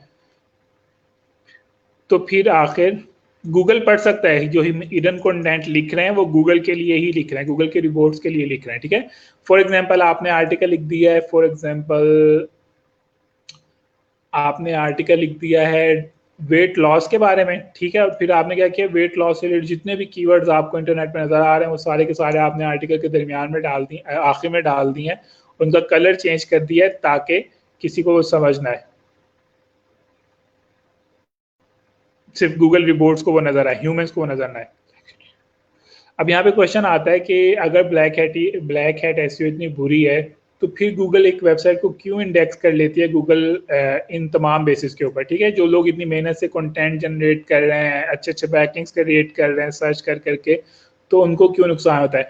जैसे मैंने आपको बताया था पहले कि गूगल क्या है, गूगल के जो रिपोर्ट्स हैं उन्हें दुनिया के अंदर मिलियंस बिलियंस वेबसाइट्स को देखना होता है। ठीक है, तो ब्लैक हैट एसईओ जो होता है शॉर्ट टर्म के लिए होता है, short term for example event blogging के लिए हो सकता है। ठीक है, फॉर एग्जांपल के तौर पे ले लेते हैं कि परसों समझें कि ईद है। ठीक है, आपने ईद से रिलेटेड कोई पोस्ट जनरेट किया और आप चाहते हैं कि आपकी वेबसाइट फटाफट से रैंक हो जाए परसों तक और उसके ऊपर डाटा उसके ऊपर ट्रैफिक आ जाए, तो आप उस सूरत हाल के अंदर ब्लैक हैट एसईओ कर सकते हैं। ठीक है, हमें पता है क्योंकि गूगल ने ऐसा नहीं करना है कि जैसे हमारी वेबसाइट इंडेक्स होगी गूगल उसको ब्लॉक कर देगा, ऐसा कोई सीन नहीं है। ठीक है, गूगल के जो रिपोर्ट्स हैं वो आहिस्ता आहिस्ता आपकी वेबसाइट तक पहुंचते हैं, वो इंस्टेंटली आपकी वेबसाइट तक नहीं पहुंच रहे होते। ठीक है, तो आपकी अगर ब्लैक हैट एसईओ कर रहे हो तो आपकी वेबसाइट सर्च रिजल्ट के अंदर रहेगी, कितने से रहेगी, हो सकता है 1 महीना रह ले, हो सकता है 1 वीक रह ले, ऐसा भी हो सकता है कि सिर्फ 1 दिन रहे। ठीक है, टोटली डिपेंड करता है कि गूगल आपकी वेबसाइट को किस स्पीड से, गूगल के जो रिपोर्ट्स हैं वो कितनी स्पीड से आपकी वेबसाइट तक पहुंच रहे हैं। ठीक है, तो शॉर्ट टर्म गोल्स अचीव करने के लिए आप ब्लैक हैट एसईओ को प्रैक्टिस कर सकते हो, लेकिन इसका आखिर में रिजल्ट क्या होगा, एक तो ये शॉर्ट टर्म होती है। ठीक है, शॉर्ट टर्म वेबसाइट्स के लिए होता है। दूसरा क्या होता है, रिजल्ट इसका हमेशा क्या होता है, आप हमेशा आखिर में कहीं ना कहीं आकर बैन हो जाते हैं। ठीक है, ये बात हमेशा याद रखें। अगर आप ब्लैक हैट एसईओ कर रहे हैं, ऐसा हो सकता है कि आप 1 वीक बच गए गूगल से, 2 वीक बच गए, 3 वीक बच गए, लेकिन इन द एंड जैसे ही गूगल के रिपोर्ट्स आपकी वेबसाइट तक पहुंचेंगे एक ना एक दिन वो आपकी वेबसाइट को बैन कर देंगे। और गूगल की रिपोर्ट्स को पहुंचने में कोई देर नहीं लगती, जैसे मैंने आपको बताया वो 1 दिन में भी पहुंच सकते हैं, उनको 1 महीना भी लग सकता है, उनको 3 महीने भी लग सकते हैं, उनको 6 महीने भी लग सकते हैं। ठीक है, टोटली डिपेंड करता है उनके ऊपर। ठीक है, गूगल आपकी वेबसाइट को बैन कर देगी, यानी कि पेनलाइज कर देगी, और आपकी वेबसाइट को सिर्फ डी रैंक नहीं करेगी बल्कि आपकी वेबसाइट को रिमूव भी कर देगी। गूगल कैसे सर रिबूट को कैसे डिसीव कर सकते हैं, रिबूट्स को आप डिसीव नहीं कर सकते। अगर आप रिबूट्स को डिसीव कर दोगे तो आपकी वेबसाइट गूगल के ऊपर नजर ही नहीं आएगी, और आप ये काम रिबूट की फाइल से कर सकते हो। ठीक है, एंड इसी तरह व्हाइट हैट एसईओ का क्या है, सबसे मजे की बात यह है कि आप इसको मेहनत कर रहे हो तो आपको शायद इसके ऊपर लॉन्ग टर्म जाके रिजल्ट मिले। ठीक है, और इसको हमेशा क्या होता है, अगर आपने सब कुछ सही किया हुआ है तो आपकी website in the end rank हो जाती है। ठीक है, ये लॉन्ग टर्म के लिए है, ये शॉर्ट टर्म के लिए है। तो किसी का क्वेश्चन ब्लैक हैट हो एसईओ से या व्हाइट हैट एसईओ से रिलेटेड हो। अच्छा, हम लोगों ने जो बैकलिंक्स की कुछ टेक्निक्स पढ़ी है, जैसे सोशल बुक मार्किंग हो गया, इमेज के थ्रू बैकलिंक्स हो गया, ये वाली जो टेक्निक्स हैं इनको हम ब्लैक हैट एसईओ के अंदर ऐड कर सकते हैं। जबकि हम लोगों ने जो यहाँ पे पढ़ी हैं गेस्ट पोस्ट हो गया, इस तरह की जो चीज़ें हैं वो, या फिर ब्रोकन लिंक हो गया, ये चीज़ें जो हैं वो व्हाइट हैट एसईओ के अंदर आती हैं। नहीं जी, अगर आपने एक बार, ऐसा कोई सीन नहीं है कि पहले एक बार ब्लैक हैट एसईओ करके अपनी वेबसाइट को रैंक कर दिया फिर व्हाइट हैट एसईओ कर दिया, गूगल के रिपोर्ट्स को जैसे पता चलेगा कि आपने इसके ऊपर ब्लैक हैट एसईओ प्रैक्टिस किया हुआ है वो आपकी वेबसाइट को ब्लॉक कर देंगे। फिर उसके बाद अच्छा एक और चीज बता दूं आपको, एक बार आपकी वेबसाइट ब्लॉक हो गई है ना ब्लैक हैट एसईओ की वजह से, उसके बाद आप जितने मर्जी व्हाइट हैट एसईओ प्रैक्टिस कर लें गूगल आपकी वेबसाइट को रैंक नहीं करेगा, क्योंकि आपने गूगल की वेबसाइट को गूगल को चीट किया। ठीक है, गूगल का आपके ऊपर से एतबार उठ जाएगा। सर ये तो कैटेगरी है ना एसईओ की, मगर कंटेंट स्टफ। ठीक है साहब, ये तो थी ब्लैक हैट एसईओ, ये थी वाइट हैट एसईओ। ठीक है, और मैंने आपको क्या पढ़ाया है? मैंने आपको पढ़ाया है ना ही ब्लैक हैट एसईओ, ना ही मैंने आपको वाइट हैट एसईओ पढ़ाया है, बल्कि मैंने आपको क्या पढ़ाया है? Grey hat SEO. ठीक है, हम लोगों ने यहाँ पे जितनी भी चीजें पढ़ी हैं, हम लोगों ने उसके अंदर ब्लैक हैट भी पढ़ा है, यानी कि उसके अंदर हम लोगों ने सोशल बुक मार्किंग ही पढ़ी है, हम लोगों ने इमेज के थ्रू भी बैकलिंक्स क्रिएट करना सीखे हैं, वगैरह वगैरह। ठीक है, तो इसलिए हम लोगों ने क्या किया, हम लोगों ने व्हाइट हैट एसईओ किया, क्योंकि सॉरी हम लोगों ने ग्रे हैट एसईओ किया है, ताकि हमें बहुत ज़्यादा लॉन्ग टर्म वेट ना करना पड़े। ठीक है, और हमारी वेबसाइट रैंक भी है। ग्रे हैट एसईओ क्या होता है? ग्रे हैट एसईओ जो होता है ब्लैक हैट और व्हाइट हैट एसईओ का मिक्सचर होता है। मतलब हम लोगों ने जब बात हुई है ऑन पेज एसईओ की, तो हम लोगों ने गूगल के तमाम रूल्स फॉलो किए हैं। ठीक है, हम लोगों ने, मैंने जैसे आपको बार बार कहा कि डुप्लीकेट कंटेंट किसी भी तरह से नहीं होना चाहिए, स्पिन कंटेंट किसी भी तरह से नहीं होना चाहिए। ठीक है, हम लोगों ने जब बात की ऑन पेज एसईओ की, तो उसके अंदर हम लोगों ने उन तमाम रूल्स को फॉलो किया जो कि गूगल ने सजेस्ट किए हुए एसईओ के लिए। ठीक है, लेकिन जब बात आई बैकलिंक की, तो मैंने आपको दोनों बैकलिंक्स पढ़ाए। ठीक है, मैंने आपको गेस्ट पोस्ट भी पढ़ाया, ब्रोकन लिंक भी पढ़ाया, और मैंने साथ साथ आपको कुछ ब्लैक हैट एसईओ भी पढ़ाया। ठीक है, जैसे इमेज हो गया या सोशल बुक मार्किंग हो गया, इसके अंदर आप हर जगह पे कॉपी पेस्ट कर रहे होते हो, सेम इमेज आप यूज कर रहे होते हो, सेम वीडियो यूज कर रहे होते हो, ठीक है, सेम ऑडियो यूज कर रहे होते हो, सेम पीडीएफ की फाइल यूज कर रहे होते हो। ठीक है, तो हम लोगों ने जब बैकलिंक्स की बात की, तो हम लोगों ने ये चीजें क्या की हैं, नेचुरल, हम लोगों ने दोनों चीजें मिक्स की हैं। तो हम लोगों ने क्या चीज पढ़ी, हम लोगों ने ब्लैक हैट, हम लोगों ने ग्रे हैट एसईओ पढ़ी, और ग्रे हैट एसईओ ही प्रैक्टिस होती है। मेजॉरिटी जो लोग हैं वो क्या चीज प्रैक्टिस करते हैं, वो ग्रे हैट एसईओ ही प्रैक्टिस करते हैं, ताकि उनकी वेबसाइट जल्द शॉर्ट टाइम के अंदर रैंक भी हो, इंडेक्स भी हो जाए, रैंक भी हो जाए, और गूगल उसको बैन भी ना कर सके। ठीक है, तो ग्रे हैट एसईओ क्या होता है? ब्लैक हैट और व्हाइट हैट का जो मिक्सचर होता है, उसको हम क्या कह सकते हैं? उसको हम ग्रे हैट एसईओ कह सकते हैं। और ये एसईओ की टाइप्स नहीं है, एसईओ की जो टाइप्स हैं वो ऑन पेज और ऑफ पेज और टेक्निकल एसईओ है। ये एसईओ की टेक्निक्स हैं। ठीक है, ये एसईओ टेक्निक्स हैं, black hat SEO, white hat SEO, grey hat SEO. तो मुझे बताएं, आपको तीनों का डिफरेंस समझ आ गया? गूगल ने सबको तोड़ना नहीं है, असल में गूगल चाहता है कि उसकी वेब सर्च रिजल्ट से जो बंदा चीज फाइंड करे उसको जेन्युइन रिजल्ट ही मिले। ठीक है, इसलिए गूगल बहुत ज्यादा इस चीज के ऊपर काम कर रहा होता है। ऐसा गूगल क्यों काम कर रहा होता है? जैसे मैंने आपको पहले ही बताया था कि अगर आपने ब्लैक हैट एसईओ के जरिए एक मेडिकल का आर्टिकल जो है वो रैंक कर दिया, फॉर एग्जांपल आपने लिख दिया कि कोरोना वायरस की, अगर किसी को कोरोना वायरस हो गया, वो स्पेसिफिक मेडिसिन खा ले तो वो ठीक हो जाएगा। ठीक है, तो उसने क्या किया है, ब्लैक हैट एसईओ उसके ऊपर प्रैक्टिस कर लिया है, और किसी बंदे ने फिर उस वेबसाइट की, उसने उस वेबसाइट को गूगल के ऊपर सर्च किया, सर्च करने के बाद उसने वो मेडिसिन खा ली और वो बंदा मर गया, तो फिर क्या होगा, उससे गूगल जो है वो गिल्टी हो सकता है। गूगल को एक जो बंदा मरा है उसकी फैमिली गूगल को क्या कर सकते हैं, सू कर सकते हैं कोर्ट के अंदर।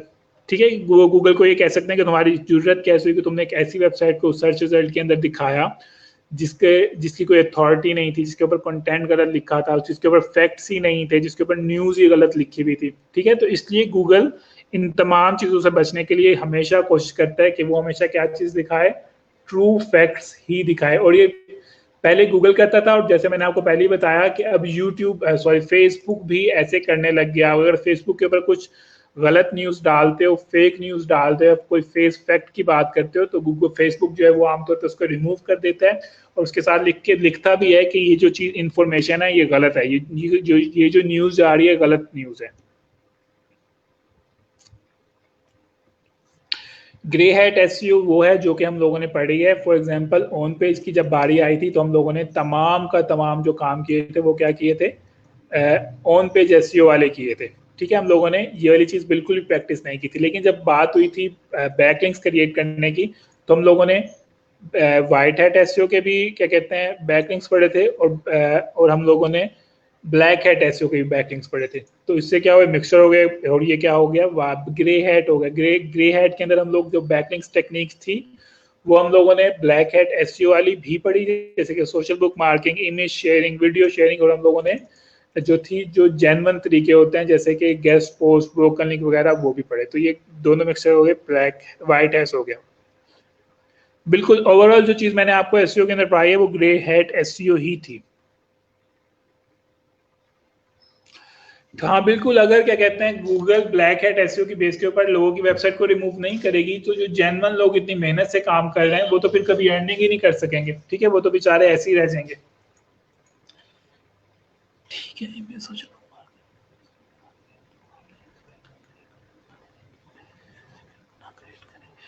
निम्रा चौधरी, मैंने जैसे आपको बताया कि हम लोग white hat grey hat SEO practice करते हैं, तो आप ये बैकलिंक जनरेट कर सकते हैं, ठीक है। अच्छा, एक और चीज भी यहाँ पे बैकलिंक की बात कर लेते हैं कि हम लोग जब बात करते हैं ब्लैक हैट बैकलिंक के अंदर, तो इसके अंदर हम लोग फॉर एग्जांपल डेली के 100 बैकलिंक्स बना रहे होते हैं, लेकिन जब हम लोग बात करते हैं वाइट हैट के अंदर, तो हम लोग क्या कर रहे होते हैं, एग्जाम्पल के तौर पर बता रहा हूँ, हम लोग डेली के 10 बैकलिंक्स बना रहे हैं, सिर्फ एग्जाम्पल दिया है सिर्फ, तो इससे भी हमारे ये बैकलिंक्स की जो क्वांटिटी है इससे भी हमें पता चल जाता है कि अब आप इससे आपको क्या पता चल रहा है कि आपने बहुत सारे बैकलिंक्स क्रिएट नहीं करने के एक दिन में, अगर आप करेंगे तो गूगल को लगेगा कि ब्लैक हैट एसईओ प्रैक्टिस कर रहे हैं, तो गूगल आपकी वेबसाइट को ब्लॉक कर सकता है। ब्लॉक वर्ड नहीं है, असल वर्ड जो वो पेनलाइज वर्ड है, ठीक है। अच्छा जी, अब यहाँ पे एक बहुत इंटरेस्टिंग क्वेश्चन जनरेट हो सकता है। क्या जनरेट हो सकता है? वो ये हो सकता है कि हम लोगों ने फॉर एग्जाम्पल के तौर पे प्रैक्टिस कर लेते हैं कि आपने क्या किया है, आपने इस चीज को प्रैक्टिस किया अपनी वेबसाइट के ऊपर, इसको थोड़ा सा हाईलाइट करता हूँ, ठीक है। आपने ऑन पेज एसईओ प्रैक्टिस की है टोटली वाइट हैट एसईओ के रूल्स के मुताबिक, लेकिन जब बात हुई है बैकलिंक्स क्रिएट करने की, तो आपने क्या किया है, तमाम के तमाम बैकलिंक्स जो हैं वो किस तरह से बना लिए हैं, वो तमाम के तमाम बैकलिंक्स आपने ब्लैक हैट एसईओ के जरिए बनाए, ठीक है, यानी कि आपने ग्रे हैट एसईओ की है, ठीक है। इसकी बेस के ऊपर आपकी वेबसाइट रैंक हो गई। गूगल ने क्या किया, आहिस्ता आहिस्ता, क्योंकि आपने दोनों चीजें प्रैक्टिस की थी, तो गूगल के लिए डिफिकल्ट हो गई है डिसाइड करना कि आपने ब्लैक हैट एसईओ किया हुआ है या व्हाइट हैट एसईओ की है, ठीक है। तो यानी कि आपकी वेबसाइट पैनलाइज तो हो सकती है ग्रे हैट एसईओ के अंदर, लेकिन उसको टाइम लगेगा, बहुत ज्यादा टाइम लगेगा। क्यों लगेगा? क्योंकि गूगल को डिसाइड करने में मुश्किल हो सकती है, गूगल के रिपोर्ट्स को डिसाइड करने में, क्योंकि उनको तो प्रोग्राम किया हुआ है ना, उनको तो ये बताया हुआ है कि अगर सारी चीजें ये ओरिजिनल कंटेंट है, इफेक्ट्स ट्रू है, तो इसका मतलब व्हाइट हैट एसईओ, लेकिन आपने उनको कंफ्यूज करने के लिए साथ साथ ब्लैक हैट एसईओ भी प्रैक्टिस करने लग गए, यानी कि आपने in case grey hat SEO को प्रैक्टिस कर गए, ठीक है। इस केस के अंदर फॉर एग्जांपल आपकी वेबसाइट चल रही है, 2 साल के बाद गूगल को पता चल गया कि आप बहुत चालाक इंसान हो, आप ब्लैक हैट एसईओ प्रैक्टिस कर रहे हो व्हाइट हैट के साथ साथ, तो गूगल आपकी वेबसाइट को क्या कर सकती है, पैनलाइज कर सकती है। पैनलाइज से क्या मुराद है, पीनलाइज या जो भी वर्ड इसको बोलते हैं, आपको ये कर सकते हैं। इससे क्या मुराद है कि आपकी वेबसाइट को एक तो ये कर सकते हैं कि अगर आपकी वेबसाइट रैंक हो रही है तो उसको उठा के 100वें पेज के ऊपर लेके जा सकती है। दूसरा क्या कर सकती है कि वो आपकी वेबसाइट को सिरे से रिमूव ही कर दे सर्च रिजल्ट में से, ठीक है, 2 काम कर सकती है। तो इस सूरत हाल में हम लोग क्या, इस सूरत हाल क्योंकि गूगल को पता है कि जो इंसान है वो बहुत चालाक है, वो ये चीजें प्रैक्टिस कर सकता है, तो गूगल ने इन चीजों से बचने के लिए 2 रिपोर्ट्स को इंट्रोड्यूस करवाया, जिसको हम गूगल एनिमल्स भी कहते हैं। एक का नाम था पेंगुइन और एक का नाम है पांडा, ठीक है। ये दोनों थाने ये अभी भी मौजूद हैं और ये अभी भी काम करते हैं, ठीक है। इनका स्पेलिंग मुझे नहीं आते हैं, फिर भी मैं कुछ लिखने की कोशिश करता हूँ, ठीक है। एल्गोरिथम ही कहते हैं शायद, ठीक है। गूगल ने 2 एल्गोरिथम इंट्रोड्यूस करवाए, यानी कि आप कह सकते हो कि 2 न्यू रिबूट्स इंट्रोड्यूस करवाए, जिनका क्या काम है, जिनका काम ये चेक करना है कि क्या ये जो लोग हैं क्या कहीं ये इस तरह की टेक्निक्स तो प्रैक्टिस नहीं कर रहे हैं, यानी कि कंटेंट तो सारा ओरिजिनल लिख दिया है और बैकलिंक्स जो है वो सारे क्या कहते हैं ब्लैक हैट एसईओ के लिए बना रहे हैं, या फिर ये भी कर सकते हैं कि कंटेंट तो इन्होंने स्पिन किया हुआ है और साथ में बैकलिंक्स जो है वो बहुत अच्छी क्वालिटी के आ रहे हैं। तो गूगल ने क्या किया, गूगल ने पेंगुइन एल्गोरिथम कहते हैं, क्या कहते हैं इसको, स्पेलिंग ही गलत लिखा है, गूगल पेंगुइन एल्गोरिथम यही कहते हैं, ठीक है। तो गूगल ने इंट्रोड्यूस करवाया गूगल पेंगुइन एल्गोरिथम, ठीक है। आप ये कह सकते हैं ये गूगल का एक रिपोर्ट है और गूगल ने उसको नाम दिया पेंगुइन का। उसामा, क्या नाम है, उसामा समी, इसी के ऊपर आ रहा हूँ। पहले मैं आपके साथ ये वाली एग्जांपल शेयर कर लूँ, फिर आपके साथ ये वाली एग्जांपल भी शेयर करता हूँ जो आप पूछ रहे हो, ठीक है। तो गूगल ने क्या इंट्रोड्यूस करवाया, गूगल ने इंट्रोड्यूस करवाया गूगल पेंगुइन, ठीक है। और गूगल पेंगुइन का क्या काम है, यानी कि एक रिपोर्ट है, कहाँ पे विकिपीडिया का पेज कहाँ पे गया है, ये है, ठीक है। इसको मैं ओपन भी कर देता हूँ। गूगल ने ये इंट्रोड्यूस करवाया था 2012 के अंदर, ठीक है। ठीक है, अगर आप लोग इसके बारे में पढ़े भी तो इसमें यहाँ पे लिखा हुआ है कि ये ब्लैक हैट एसईओ ऐसी वेबसाइट्स जो कि ब्लैक हैट एसईओ टेक्निक को यूज करती हैं, ठीक है, अपनी वेबसाइट की रैंकिंग इंड्यूस करने के लिए, ये उनके लिए करवाया, इंट्रोड्यूस करवाया था। इसका मकसद क्या है, सॉरी हम लोग गूगल पेंगुइन पढ़ रहे हैं, हम लोग सॉरी गूगल पेंगुइन पढ़ रहे हैं ना, गूगल पेंगुइन, पेंगुइन का क्या मतलब, पेंगुइन क्या करता है, गूगल पेंगुइन का क्वेश्चन क्या करता है, ये बैकलिंक्स चेक करता है, ठीक है। यहाँ पे अगर आपको पढ़ा भी जाए तो आप लोग यहाँ पे देख सकते हैं, it was first introduced in 2012, जिससे, ठीक है, इसका मेन एम क्या था, इसका मेन एम ये था कि जो लोग प्रैक्टिस कर रहे हैं नंबर ऑफ लिंक्स क्रिएट करने के लिए, ठीक है, इसका मतलब है, इस वर्ड का मतलब है बैकलिंक्स क्रिएट करने के लिए, उनकी वेबसाइट को सर्च इंजन से रिमूव करने के लिए, ठीक है। बात समझ आ गई है। गूगल पेंगुइन का क्या काम है, गूगल पेंगुइन का काम ये है कि जो लोग इस चीज को प्रैक्टिस कर रहे हैं, यानी कि कंटेंट तो बिल्कुल ठीक है, लेकिन उन्होंने जो बैकलिंक्स क्रिएट किए हुए हैं फेक तरीके से अपनी वेबसाइट को रैंक करने के लिए, उनको डिडक्ट करना, ठीक है। पेंगुइन का काम यही है। तो ये एल्गोरिथम क्या करता है, इसका काम यह है कि 24 घंटे हर वेबसाइट्स के बैकलिंक चेक करना और चेक करना कि कहीं ये ब्लैक हैट एसईओ को तो प्रैक्टिस नहीं कर रहा है, ठीक है। अगर आपके सामने पढ़ा भी जा रहा है तो मैं इसको स्पीड से पढ़ने की कोशिश करता हूँ। इस पे लिखा हुआ है Google penguin is a code name of Google algorithm updated bat, यानी कि इसका उर्दू मतलब ये है कि ये एक, आप कह सकते हो कि गूगल का रिपोर्ट है जो उन्होंने 2012 के अंदर इंट्रोड्यूस करवाया, जिसका एम क्या था कि उन वेबसाइट की रैंकिंग डिक्रीज करना, यानी कि उन वेबसाइट की को डी इंडेक्स करना, यानी कि अगर वो पहले नंबर पे रैंक हो रही है तो उसको उठा के 100वें नंबर पे भेज लेना, जो कि क्या कर रहे हैं,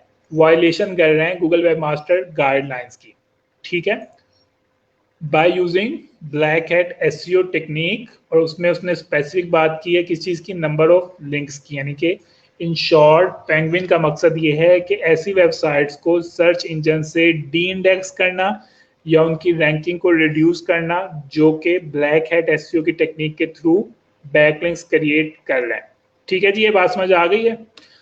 तो ऐसी सूरत हाल में गूगल क्या कर देगा, आपकी वेबसाइट को पेनलाइज कर देगा और आपकी वेबसाइट या तो रिमूव हो जाएगी या फिर क्या हो जाएगी, आपकी वेबसाइट अगर पहले नंबर पे रैंक हो रही है तो वो 100वें नंबर पे रैंक होना शुरू हो जाएगी, ठीक है। तो मुझे अब ये बताएं कि क्या इससे रिलेटेड आपके जहन में आ रहा है कि आप इससे रिलेटेड कोई गिग क्रिएट कर सकते हैं, यानी कि चले मैं आपसे साथ एक एग्जांपल शेयर करता हूं कि आपने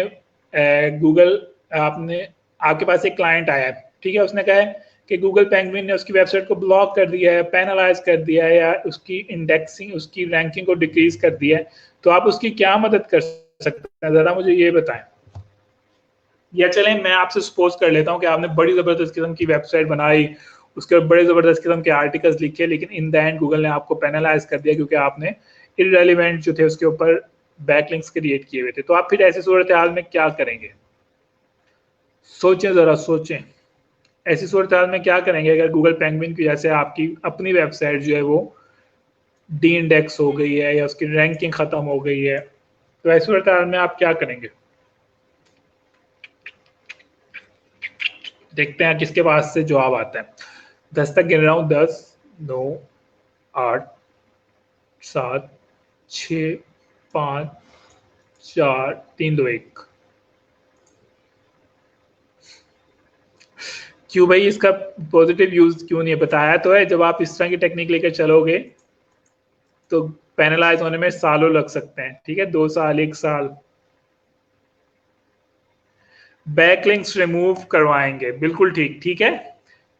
इन केस अगर आपकी वेबसाइट गूगल पेंगुइन की वजह से डी इंडेक्स हो गई है या उसकी रैंकिंग खत्म हो गई है तो आप क्या करेंगे, आप अपनी वेबसाइट के लिए या आप अपने क्लाइंट की वेबसाइट के जो बैकलिंक्स हैं उनको रिमूव करवाएंगे। ठीक है, आप क्या करेंगे, आप गूगल को एक मैसेज करेंगे। अच्छा, एक और चीज आपको बता दूं, जब भी आपकी वेबसाइट गूगल पेंगुइन या पांडा की जैसे पेनलाइज होती है तो गूगल आपको हमेशा ईमेल करता है। ठीक है, अगर आपने अपनी वेबसाइट को गूगल कंसोल में ऐड किया हुआ है ना, तो गूगल आपको हमेशा ईमेल करके बताता है कि हमने आपकी वेबसाइट को पेनलाइज कर दिया है। ठीक है, वो आपको ये नहीं बताता है कि हमने गूगल पांडा की वजह से किया है या पेंगुइन की वजह से किया है, बस वो आपको ये बता देता है कि हमने आपकी वेबसाइट को पेनलाइज कर दिया और आपकी वेबसाइट अब हमारे सर्च इंजन के ऊपर नजर नहीं आएगी। ठीक है, गूगल आपको क्या करता है, आपको हमेशा ईमेल करता है, और ये जब भी करता है अगर आपने अपनी वेबसाइट को गूगल कंसोल में ऐड किया है। तो आप क्या करेंगे, आप यहाँ पे बहुत ज्यादा मासूम बन जाएंगे और गूगल को ईमेल आप उसको गूगल को रिप्लाई करेंगे। ठीक है, और गूगल को ये बताएंगे कि मुझे तो पता नहीं है बैकलिंक किसने बनाए हैं। ठीक है, ये तो मेरे कंपटीटर ने बना दिए सारे के सारे बैकलिंक्स, ताकि मेरी वेबसाइट जो है वो डीइंडेक्स हो जाए। ये बात समझ आइए मैंने यहाँ पे क्या बात की है, कि आप गूगल को रिप्लाई बैक करेंगे और गूगल को ये बताएंगे कि मैं तो बहुत मासूम हूँ, मैंने तो ये बैकलिंक्स क्रिएट ही नहीं किया है, ये तो मेरे कंपेटिटर्स ने क्रिएट किए हैं, ताकि जो मेरी वेबसाइट टॉप के ऊपर रैंक हो रही है वो वहां से रिमूव होकर पेज 10वें पेज के ऊपर चली जाए या गूगल उसको रिमूव कर दे। ठीक है, तो इसके लिए आप क्या करेंगे, आप इस तरह से सिंपल रिप्लाई नहीं करेंगे, बल्कि आप गूगल के लिए एक जेन्युइन केस जनरेट करेंगे। केस जनरेट क्या करेंगे, आप अपने बैकलिंक्स की लिस्ट क्रिएट करेंगे जो कि लो क्वालिटी बैकलिंक्स हैं और जो कि ब्लैक हेड एसईओ के रूल्स में आते हैं। ठीक है, उसके लिए आप क्या करेंगे, आप जाएंगे, एक टूल है जिसका नाम है डिस ऑफ, स्पेलिंग देख लूं मैं, एक तो स्पेलिंग जो है ना, मेरे स्पेलिंग मेरे कभी भी ठीक नहीं हुए। डिस गूगल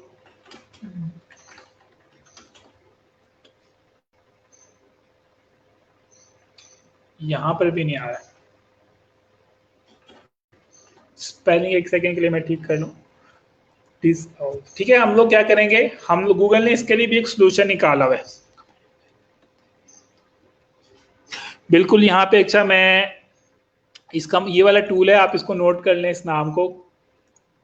यहाँ पे एक चीज मैं मेंशन करूंगा, यहाँ पे जैसे कि बात हुई है कंपटीटर्स के बैकलिंक्स, आपको एक चीज बता दूं, जब आपकी वेबसाइट टॉप के ऊपर रैंक हो जाती है ना, तो ऐसा नहीं होता कि आपकी वेबसाइट हमेशा रैंक रहती है, बल्कि आपके जितने भी कंपेटिटर्स होते हैं वो आपको नेगेटिव एसईओ या ब्लैक हैट एसईओ आपकी वेबसाइट के लिए प्रैक्टिस कर सकते हैं। ठीक है, वो आपकी वेबसाइट का कंटेंट तो चेंज नहीं कर सकते, तो वो आपको क्या करना शुरू कर देते हैं, वो आपको बैकलिंक्स देना शुरू करते हैं बल्क क्वांटिटी में। फॉर एग्जांपल, अगर आपकी फैशन की वेबसाइट है तो वो आपके बैकलिंक्स जो हैं वो फॉर एग्जांपल स्पोर्ट्स की वेबसाइट से जनरेट करना शुरू कर देते हैं, ताकि गूगल आपकी वेबसाइट को पैनलाइज कर दे। तो कंपटीटर्स या कंपेटिटर्स ये काम करते हैं।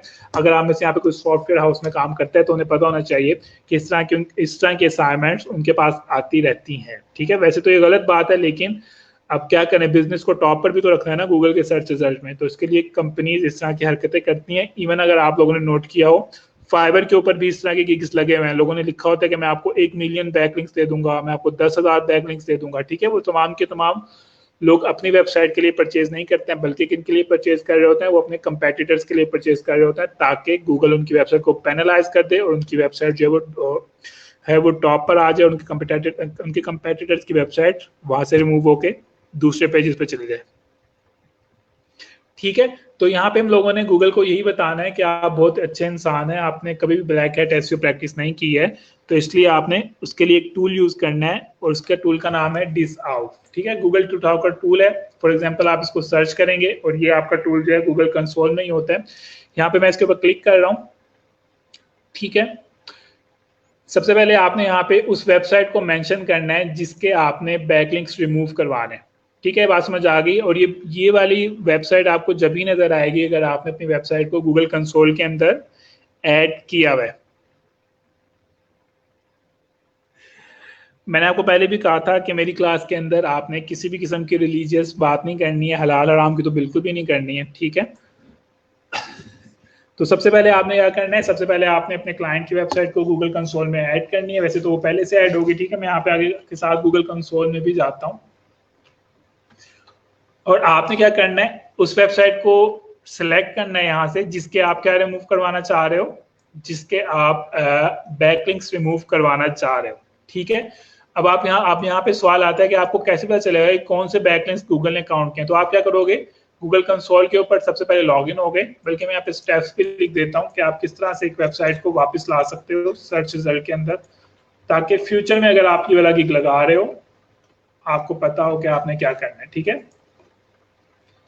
Step 1, find backlinks. ठीक है, how, log in to your console account and get list of your backlinks from there। ठीक है, हमें कैसे पता चलेगा कि हमारे कितने बैकलिंक्स बने हुए हैं? आप जितनी बैकलिंक्स क्रिएट करते हैं ना, उसका सारा डाटा गूगल कंसोल में आता रहता है। ठीक है, फिर से रिपीट कर रहा हूँ कि आप अपनी वेबसाइट के लिए जितने भी बैकलिंक्स क्रिएट करते हैं, गूगल की जो कंसोल है इसमें सारा डाटा आता रहता है। इसलिए मैंने आपको शुरू में जब ये चीज बढ़ाई थी तो मैंने आपको कहा था कि आपने गूगल कंसोल को एक्सप्लोर करना है, और मैं शर्तन कह सकता हूँ कि आप में से ये किसी ने भी एक्सप्लोर नहीं किया होगा। तो लेफ्ट साइड के अंदर हमारे पास ये ऑप्शन है लिंक्स की। जब आप इसके ऊपर क्लिक करते हो तो गूगल आपको डाटा देता है कि आपकी वेबसाइट के कौन कौन से पेज से किस पेज के लिए कहाँ से बैकलिंक बने हैं। फॉर एग्जांपल इसमें मुझे बता रहे हैं कि ये वाला आर्टिकल है, इसके इतने बैकलिंक्स बने हुए हैं, मेन वेबसाइट के इतने आर्टिकल बने हुए हैं, इतने बैकलिंक्स बने हुए हैं, सॉरी। ठीक है, ये मुझे क्या बता रहा है गूगल मुझे बता रहा है फलां आर्टिकल, आपकी वेबसाइट के ऊपर जो आर्टिकल लिखा हुआ है इसको इतनी वेबसाइट ने क्या दिया हुआ है, बैकलिंक्स क्रिएट किए हुए हैं। ठीक है, बात समझ आ गई सब लोगों को? कौन कौन सी वेबसाइट से बैकलिंक्स आ रहे हैं उसने मुझे यहाँ से उसकी लिस्ट दी है। जैसे कि पिंटरेस्ट से तकरीबन 600 बैकलिंक्स आ रहे हैं। ठीक है, प्रो पाकिस्तानी से 50 बैकलिंक्स आ रहे हैं, ट्विटर से 37 बैकलिंक्स आ रहे हैं। ये बात समझ आ गई? ये आपके गूगल कंसोल में लेफ्ट साइड के ऊपर लिंक्स की ऑप्शन है, उसके अंदर आपने जितने भी बैकलिंक्स बनाए हुए हैं उसका सारा डाटा यहाँ पे आता रहता है। क्लाइंट की वेबसाइट कंसोल नहीं होगी तो आपने कंसोल में ऐड कर देना, सिंपल सी बात है, इसमें तो ये कोई वो चीज नहीं है। ठीक है, आपने क्या करना है, फॉर एग्जांपल अगर मैंने इस आर्टिकल के बैकलिंक को रिमूव करवाना है, मैं इसके ऊपर क्लिक करूंगा। ठीक है, यहाँ पर फॉर एग्जांपल मुझे बता रहा है पिंटरेस्ट से 510 बैकलिंक्स आ रहे हैं, मैं इसके ऊपर क्लिक करूंगा और यहाँ पे तमाम के तमाम बैकलिंक्स का वो आ रहा है, क्या आ रहा है, लिंक्स बने हुए आ रहे हैं। मुझे बता रहा है कि फलां वेबसाइट से बैकलिंक्स क्रिएट हुआ है। ठीक है, तो मैं क्या करूंगा, मेरे पास यहाँ पे ऑप्शन है कि मैं इनको डाउनलोड कर लूंगा, यहाँ पे एक्सपोर्ट की ऑप्शन है। ठीक है, मैं इसको एक्सेल के अंदर डाउनलोड कर लूंगा, या मैं क्या कर सकता हूँ, इन तमाम के तमाम लिंक्स को नोटपैड के अंदर भी क्या कर सकता हूँ, कॉपी पेस्ट कर सकता हूँ। स्क्रीन चेंज करता हूँ। एक ऑप्शन तो ये है कि मैं अपनी वेबसाइट के जो बैकलिंक्स आ रहे हैं वो वाले जो कि बैकलिंक ब्लैक हैट एसईओ के मुताबिक हैं, उनको ऐसे कॉपी कर लूंगा और यहाँ पे नोटपैड के अंदर कॉपी करके पेस्ट कर लूंगा। ठीक है, उसके बाद मैं ऐसे करूंगा। स्टेप 3 क्या होगा, मेक लिस्ट ऑफ बैकलिंक्स। ठीक है, उसके बाद क्या है, स्टेप 3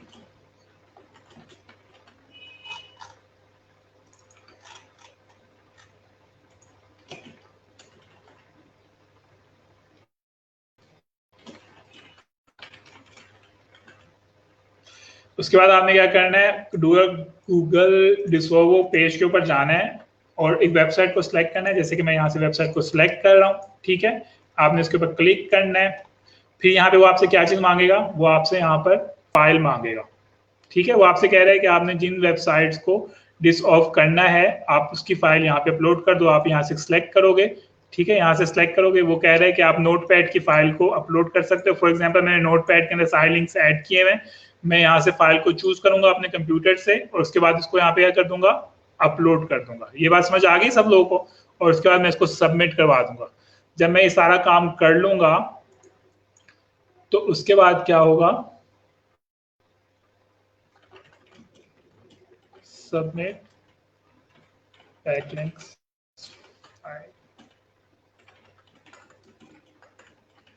उसके बाद क्या होगा, इसके बाद ये मैंने गूगल को बता दिया है कि मेरी वेबसाइट के ऊपर जो ये बैकलिंक्स बने हुए हैं ये मैंने नहीं बनाए थे। बस आप या ये भी कैसे, इसका मतलब ये भी हो सकता है आप गूगल को बता रहे हैं कि मेरी जो बैकलिंक्स हैं आप इन सबको कंसीडर ही ना करो। ठीक है, बैकलिंक्स तो आपके रहेंगे लेकिन गूगल रैंकिंग के लिए उनको कंसीडर नहीं करेगा।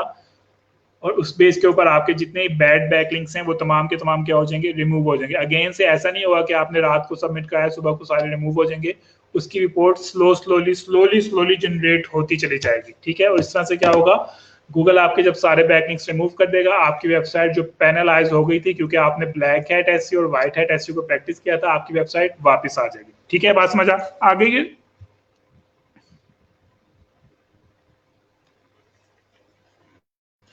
हम जिस मर्जी वेबसाइट का लिंक डाल लें उनको पता भी चल जाए तो फिर हम क्या करें? हम उन वेबसाइट के ओनर्स को कुछ नहीं कर रहे हैं, हम लोग सिर्फ गूगल को ये बता रहे हैं कि इस वेबसाइट से मेरा बैकलिंक आ रहा है, बराए मेहरबानी आप इस बैकलिंक को कंसीडर ना करें क्योंकि बैकलिंक मैंने क्रिएट नहीं किया हुआ है, ये बैड क्वालिटी बैकलिंक्स है, ये हो सकता है कि मेरे कंपेटिटर ने क्रिएट किया हो, ठीक है। ये बात समझ आ गई है कि अगर आपकी वेबसाइट पेंगुइन की वजह से पैनलाइज हो गई है तो आप इसको कैसे वापस ला सकते हैं? सबसे पहले बैकलिंक्स को फाइंड करेंगे गूगल कंसोल में लॉगिन करके, नंबर 1। नंबर 2, बैड बैकलिंक्स की लिस्ट बनाएंगे। बैड बैकलिंक्स कौन से होते हैं? जो कि रेलिवेंट नहीं है, जिनका डीए और पीए जो है वो लो है, ठीक है, इस तरह के बैड लिंक्स होते हैं। उसके बाद आप क्या करेंगे, डिसावर टूल को यूज करेंगे और वहां पर नोटपैड को सबमिट करवा देंगे जहां पे आपके तमाम के तमाम बैकलिंक्स की लिस्ट होगी, ठीक है।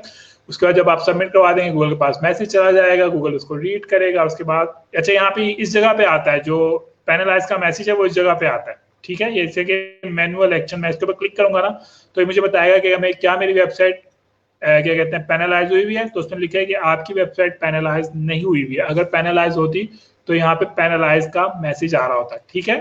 तो आप चेक कर सकते हैं कि आपकी वेबसाइट पैनलाइज है कि नहीं है। तो अगेन से लेफ्ट साइड पे जाएंगे, मैनुअल एक्शन के ऊपर क्लिक करेंगे और यहाँ पर मैसेज आ रहा होगा, ठीक है जी। ये बात समझ आ गई है कि आप ये तमाम का तमाम काम किस तरह से कर सकते हैं। तो अगेन से हम लोग फाइवर पे जाते हैं और फाइवर के ऊपर आप लोगों को गूगल पेंगुइन के जो है गिग्स नजर आएंगे,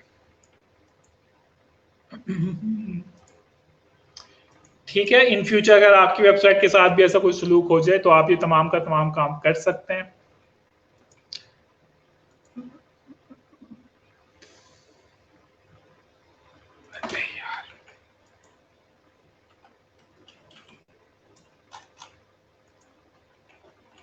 गूगल पेंगुइन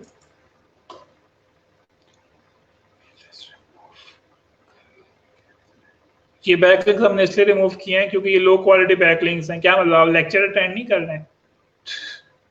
ठीक है, जैसे कि आपको कोई यहाँ पे कुछ गिग्स नजर आ रहे हैं, पेंगुइन से रिलेटेड 7 नजर आ रहे हैं। हो सकता है जो बेटर कीवर्ड हो शायद वो गूगल पेनलाइज हो, ठीक है, वो आप लोग खुद से सर्च कर लें। गूगल पेनल्टी है, अगर हम गूगल पेनल्टी को सर्च करें तो फिर हमारे पास कुछ यहाँ पे गिग्स नजर आ रहे हैं, ठीक है। तमाम के तमाम गिग्स को ऑर्डर मिले हुए हैं, इस पे जो लिखा हुआ भी है वो क्या क्या करेगा, ठीक है। मैं आपको यहाँ पे थोड़ा सा दिखा भी देता हूँ कि इसने अपने गिग के डिस्क्रिप्शन के अंदर या इमेज के अंदर क्या क्या चीजें लिखी हुई हैं। इसने लिखा हुआ है कि वो बैड बैकलिंक्स को आइडेंटिफाई करेगा, उनको मैनुअली लिंक एनालाइज करेगा, ठीक है, डिलीट कर देगा, ऐसे बैकलिंक को इंप्रूव रैंकिंग करेगा। वही बातें उसने यहाँ पे लिखी हैं। और आप लोग नोट करें इस बंदे ने सेम वही चीज के स्क्रीनशॉट भी लगाए हुए हैं। उसने देखें हर उसका स्क्रीनशॉट लगाया हुआ है, जितना भी इसने जितने भी लिंक इसने डिस्कवर में डाले हैं हर क्लाइंट के लिए इसने लिंक डाले हुए हैं, ठीक है। स्क्रीनशॉट दिखाया हुआ है अपने क्लाइंट को करने के लिए, देखो कि मैंने ये ऑर्डर कंप्लीट कर दिया है।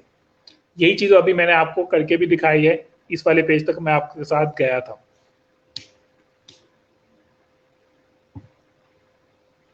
बिल्कुल खुद से भी कर सकते हैं, जरूरी थोड़ा है कि आपके कंपेटिटर ने किया है, आपने खुद भी ब्लैक हैट एसईओ आप प्रैक्टिस कर सकते हैं।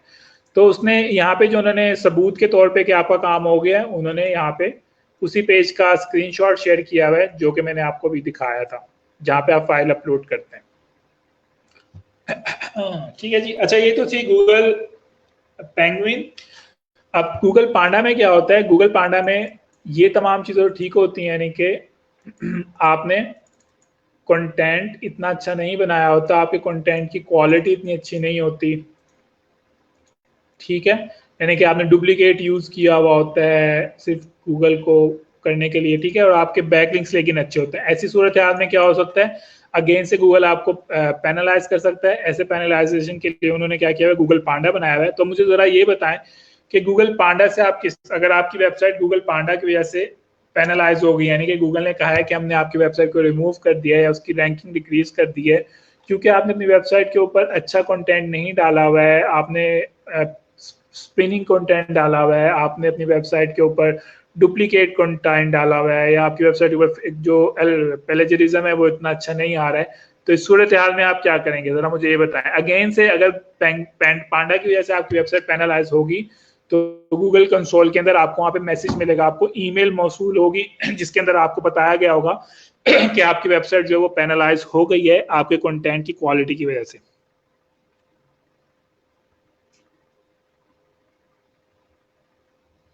हमें नहीं पता ये टाइम कितना लगाता है, गूगल की मर्जी, गूगल चाहे तो एक दिन में कर ले, गूगल चाहे तो 3 महीने में कर ले, ठीक है, गूगल की तमाम मर्जी है। तो इस सूरत हाल में क्या करेंगे, अगर आपकी वेबसाइट गूगल पांडा की वजह से जो है वो हो गई है, क्या हो गई है, पेनलाइज हो गई, इस सूरत हाल में आप क्या करेंगे, आप अपने कंटेंट को इम्प्रूव करेंगे, ठीक है। आपने जो आर्टिकल्स लो क्वालिटी के लिखे हुए हैं, जो स्पिन लिखे हुए हैं, उन तमाम के तमाम आर्टिकल को दोबारा से रिपीट करेंगे, उसकी प्रॉपर ऑन पेज एसईओ करेंगे। उसके बाद अगेन से गूगल का जो मैनुअल सेक्शन था जो मैंने आपको दिखाया था, वहां पे जाके गूगल को बताएंगे कि आपने अपने कंटेंट की क्वालिटी को इम्प्रूव कर दिया है, स्पिनिंग कंटेंट को रिमूव करके ओरिजिनल कंटेंट डाल दिया, उसको प्रॉपर्ली ऑन पेज एसईओ किया है। और उसके बाद गूगल क्या करेगा, गूगल आपकी वेबसाइट को अगेन से उसके जो एम्प्लॉय है वो आपकी वेबसाइट को रीड करेंगे, आपके कंटेंट को रीड करेंगे। उसके बाद आपकी वेबसाइट के अंदर अगर आपने तब्दीली ले आए हो अपने कंटेंट के अंदर, उसके इनके सही कर लिया, तो गूगल आपकी वेबसाइट को क्या कर लेगी, वापस ले आएगी, सर्च इंजन के ऊपर ले आएगी। तो गूगल पेंगुइन और पांडा से रिलेटेड कोई क्वेश्चन तो फटाफट से पूछ लें, हमारे पास टाइम कम है और कोर्स बहुत सारे रहता है, आज तो मैंने यहाँ पे खत्म करवाना है, फटाफट से बताएं। ठीक है, इसके अंदर आप बैकलिंक्स को रिमूव करवाएंगे, इसके अंदर आप कंटेंट को इम्प्रूव करेंगे, और दोनों सेक्शन के अंदर आप गूगल कंसोल में जाएंगे और वहां पर मैनुअल के ऊपर क्लिक करेंगे जैसे कि मैंने आपको बताया, और वहां पे गूगल को बताएंगे कि आपने यहाँ पे बैकलिंक्स रिमूव कर लिया, और यहाँ पे आप गूगल को बताएंगे कि आपने अपने कंटेंट को इम्प्रूव कर लिया। ठीक है, तो ये थे, तो ये हमारी ब्लैक हेड व्हाइट हेड ये चीजें हो गई, और हम लोग कहाँ पे हैं अब, हम लोगों ने तीसरे को तो पढ़ा नहीं बेचारे को, हम बर्ड, ठीक है। ये भी गूगल का एक एल्गोरिथम है, वैसे तो इसका इतना ज्यादा काम नहीं है, लेकिन मैंने सोचा आपको इसके बारे में बता दूं। काफी लोगों का मानना यह है कि गूगल हमिंग बर्ड, क्योंकि भी प्रॉपर तरीके से सारे सर्च रिजल्ट के ऊपर नहीं आया, यानी कि गूगल के ऊपर अभी तक इसमें, अभी गूगल इसके ऊपर काम कर रहा है, तो कुछ लोगों का मानना यह है कि जब हम बर्ड जो है प्रॉपर तरीके से आ जाएगा, तो उससे गूगल सर्च इंजन की जो, सॉरी, उससे क्या होगा, एसईओ की डेथ हो जाएगी। डेथ कैसे हो जाएगी, हमिंग बर्ड क्या है, हमिंग बर्ड गूगल की एक अपडेट है जिसके अंदर वो क्या करते हैं, वो गूगल सर्च इंजन के ऊपर लोगों को रिजल्ट दे देते हैं। यानी कि आपको सर्च करते हैं ना गूगल के ऊपर, तो आपको गूगल सर्च रिजल्ट के अंदर ही उसका आंसर मिल जाता है, आप फिर क्या करते हैं, किसी वेबसाइट के ऊपर मूव नहीं करते हैं। जुनेद मसूद गूगल कंसोल में जाएंगे, लेफ्ट साइड के ऊपर आपको मैनुअल, क्या वर्ड था,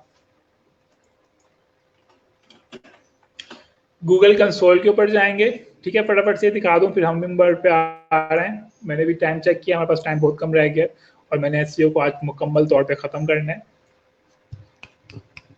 गूगल कंसोल पे जाएंगे, यहाँ पे लिखा है सिक्योरिटी एंड मैनुअल एक्शंस, ये राइट साइड के ऊपर, सॉरी लेफ्ट साइड के ऊपर, ठीक है। यहाँ पे मैनुअल एक्शन के ऊपर क्लिक करेंगे, अगर आपकी वेबसाइट यहाँ पे किसी वजह से पैनलाइज हुई है तो आप यहाँ पर सबमिट करवाएंगे, ठीक है।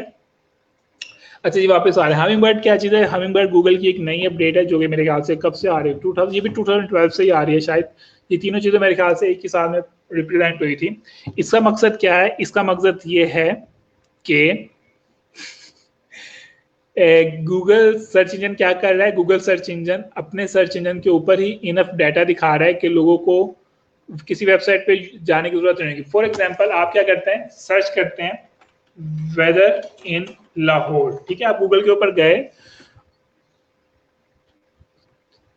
ठीक है, इतनी देर से क्या कर रहे थे जब स्क्रीनशॉट नहीं लिए, बाद में दिखाता हूँ, पहले हम, ठीक है, आप गूगल के ऊपर गए और आपने क्या लिखा, आपने यहाँ पे सर्च किया वेदर इन लाहौर।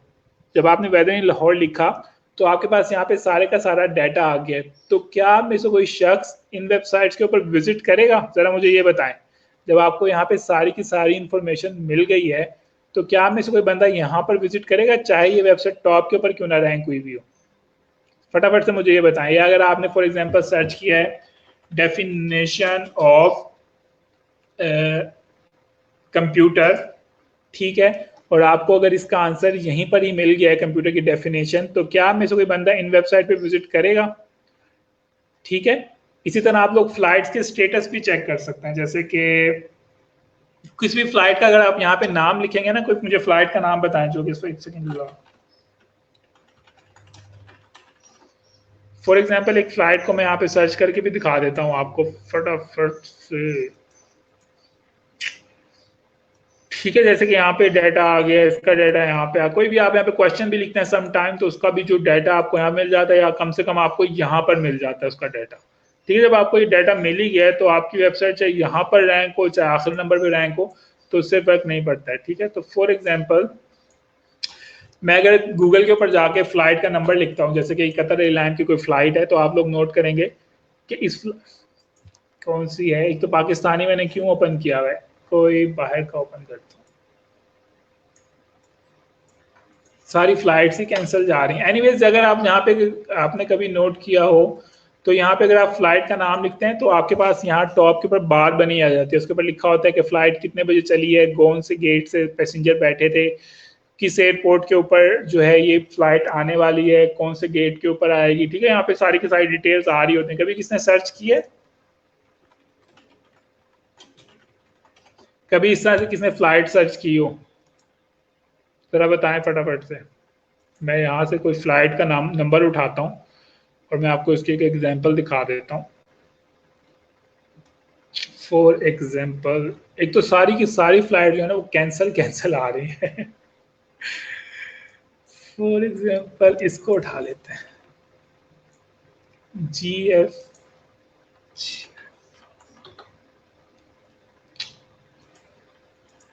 जौन सी फ्लाइट उठाओ वो सारी कैंसिल जा रहे हैं। ठीक है, यहाँ पे स्टेटस ही नहीं आ रहा है क्योंकि फ्लाइट्स ही कैंसिल है। FG 401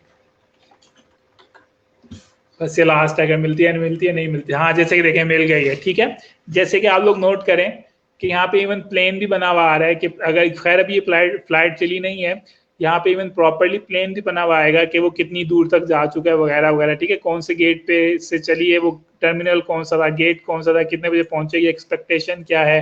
ठीक है, कौन से मुल्क से वो चल रही है, कौन से मुल्क में पहुंचेगी, तमाम की तमाम यहाँ पर क्या आ रही होती है, डिटेल्स आ रही होती हैं। ठीक है, तो जब आप लोगों को इतनी ज़्यादा इन्फॉर्मेशन मिल जाएगी तो कोई भी बंदा इन वेबसाइट्स के ऊपर नहीं जाएगा। तो ऐसी ये जो है इस अपडेट को हम क्या कहते हैं, हमिंगबर्ड इसका एल्गोरिथम है।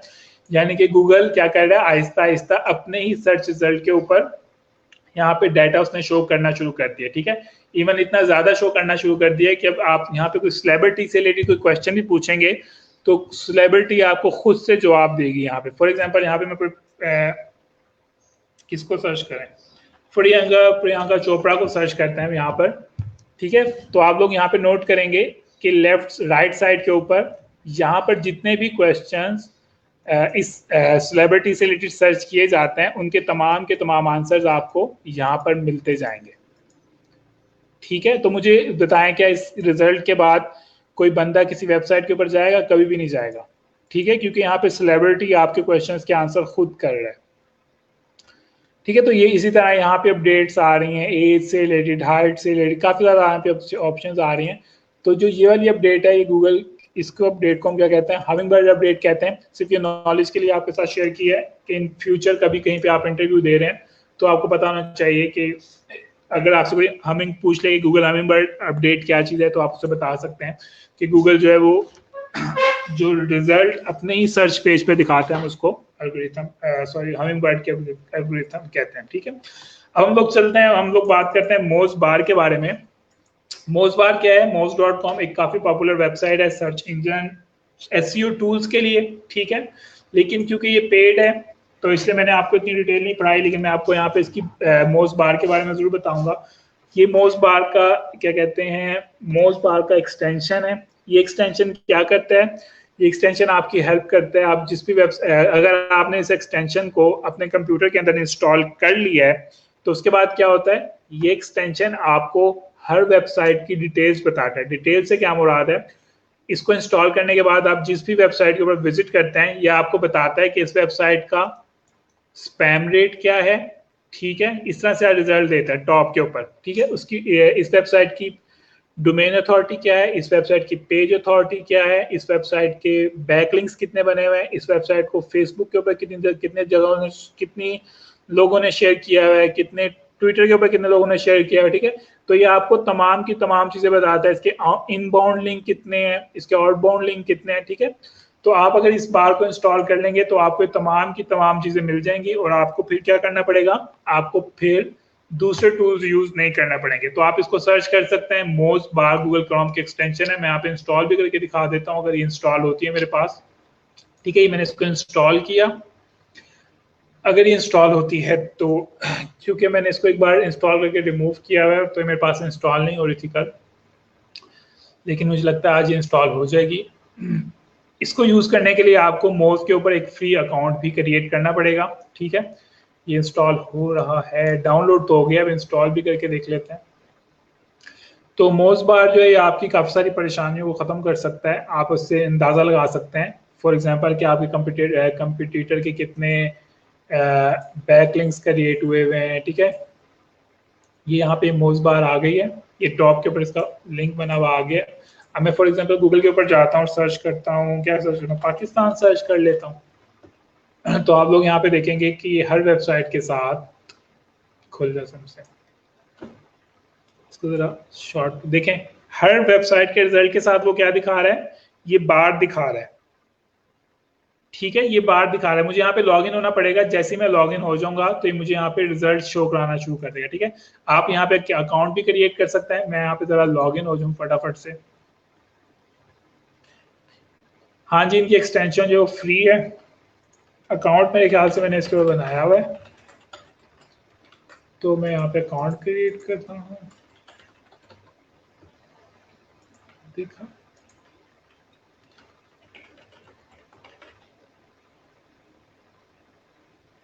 लॉगिन हो गया, ठीक है। मैं इसको जरा रिफ्रेश करता हूँ, जैसे मैंने इसको रिफ्रेश किया है तो उसके बाद ही मुझे यहाँ पे डाटा शो कराना शुरू कर देगा, ठीक है। देखिए जैसे मुझे बता रहे हैं पेज अथॉरिटी कितनी है, कितने बैकलिंक्स बने हुए हैं, ठीक है, इसकी डोमेन अथॉरिटी कितनी है, ठीक है। लिंक एनालिसिस करने के लिए मैं मजीद इसके ऊपर क्लिक कर सकता हूँ और ये मुझे मोज के फ्री टूल्स के ऊपर ले जाएगा और मुझे यहाँ पे वो बैकलिंक्स का डाटा दे देगा, ठीक है जी। ये बात समझ आ गई सब लोगों को कि हम लोग इस टूल को किस तरह से यूज कर सकते हैं, आपने इसको मजीद एक्सप्लोर करना है खुद से। हाँ जी, ये बात समझ आ गई। देखिए हर वेबसाइट के रिजल्ट के साथ मुझे डाटा दे रहा है। हम लोग यहाँ पे एक वेबसाइट भी ओपन कर लेते हैं, फॉर एग्जांपल हम लोग इसको ओपन कर लेते हैं, ठीक है। जैसे मैंने इसको यहाँ पे ओपन किया है तो ये मजीद इसकी बार जो है वो टॉप पर आनी चाहिए। देखिए यहाँ पे टॉप बार आई हुई है और यहाँ पे मुझे सारी डिटेल्स इसकी मिल रही हैं, ठीक है। कितने बैकलिंक्स बने हुए हैं इसके, तकरीबन 4 लाख बैकलिंक्स बने हुए हैं। डोमेन अथॉरिटीज की 53 है, पेज अथॉरिटी, स्पैम स्कोर भी आ रहा है यहाँ पर, स्पैमिंग स्कोर भी आ रहा है जो कि 60% है, जो कि काफी ज्यादा है। स्पैम स्कोर से क्या मुराद है, एक चीज यहाँ पे फिर से बता देता हूँ। ऐसी वेबसाइट्स जिसका स्पैम स्कोर काफी ज्यादा होगा, आपने उन वेबसाइट से बैकलिंक्स क्रिएट नहीं करना है, ठीक है। बात समझ आ गई है। ऐसी वेबसाइट्स जिनका स्पैम स्कोर ज्यादा होगा, आपने उससे बैकलिंक्स क्रिएट नहीं करना है।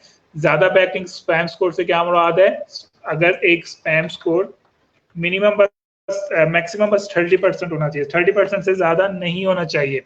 अगर आप 30% से ज्यादा, अगर आपने एक ऐसी वेबसाइट से बैकलिंक क्रिएट कर ली है जिसका स्पैम स्कोर 30% से ज्यादा है, तो आपका जो बैकलिंक है वो हाई क्वालिटी बैकलिंक काउंट नहीं होगा, ठीक है।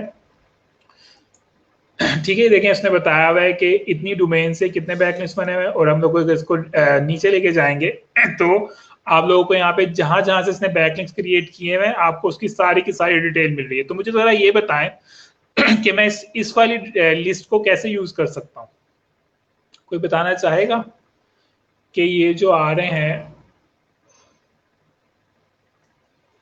ऑप्शंस जो आ रही है मैं इसको कैसे यूज कर सकता हूँ, इस लिस्ट को कैसे यूज कर सकता हूँ, अगर कोई बताना चाहे। अच्छा जी, इन्होंने इतने सारे बैकलिंक्स इनके अच्छे हैं, इतने बुरे हैं, ठीक है। यहाँ पे ये जो मुझे बैकलिंक्स की लिस्ट नजर आ रही है मैं इसको कैसे यूज कर सकता हूँ। एग्जाम्पल के तौर पे अगर ये वाली वेबसाइट जिसके हम लोग बैकलिंक्स चेक कर रहे हैं ये अगर आपके कंपेटिटर हो तो आप इसके बैकलिंक का डाटा किस तरह से यूज कर सकते हैं, जरा ये बताएं। बिल्कुल जी, वसीम इकबाल ने बिल्कुल सही जवाब दिया है कि जहां जहां देखें ना, ये वेबसाइट टॉप के ऊपर रैंक हो रही थी ना, मैंने पाकिस्तान सर्च किया और ये वेबसाइट टॉप के ऊपर आ रही थी। मैं भी चाहता हूं कि जब लोग पाकिस्तान सर्च करें तो मेरी वेबसाइट टॉप के ऊपर रैंक हो। ठीक है, तो मैं क्या करूंगा, जहां जहां मेरे कंपेटिटर ने बैकलिंक्स बनाया है मैं भी वहीं वहीं बैकलिंक्स बनाना शुरू कर दूंगा। क्या ख्याल है? जहां जहां मेरे कंपेटिटर ने बैकलिंक बनाया मैं भी वहीं वहीं शुरू कर देता हूँ बैकलिंक्स। ठीक है,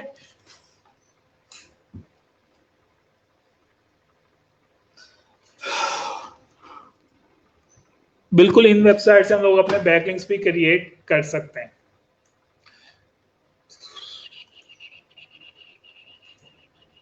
ये इसके मॉस के कुछ फ्री टूल्स हैं, आप इनको जरूर एक्सप्लोर कीजिएगा। एक ये बैकलिंक चेक करने के लिए आता है, ठीक है। कीवर्ड रिसर्च के लिए भी इन्होंने थोड़ा सा जो है फ्री का टूल दिया हुआ है मेरे ख्याल से, जिसमें से आप कुछ limited number of free tools use कर सकते हैं, फ्री।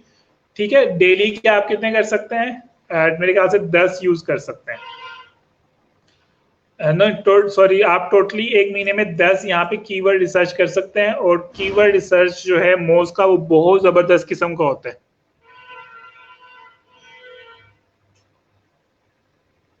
नहीं जी, स्पैम स्कोर हाई होगा तो फिर क्यों करेंगे?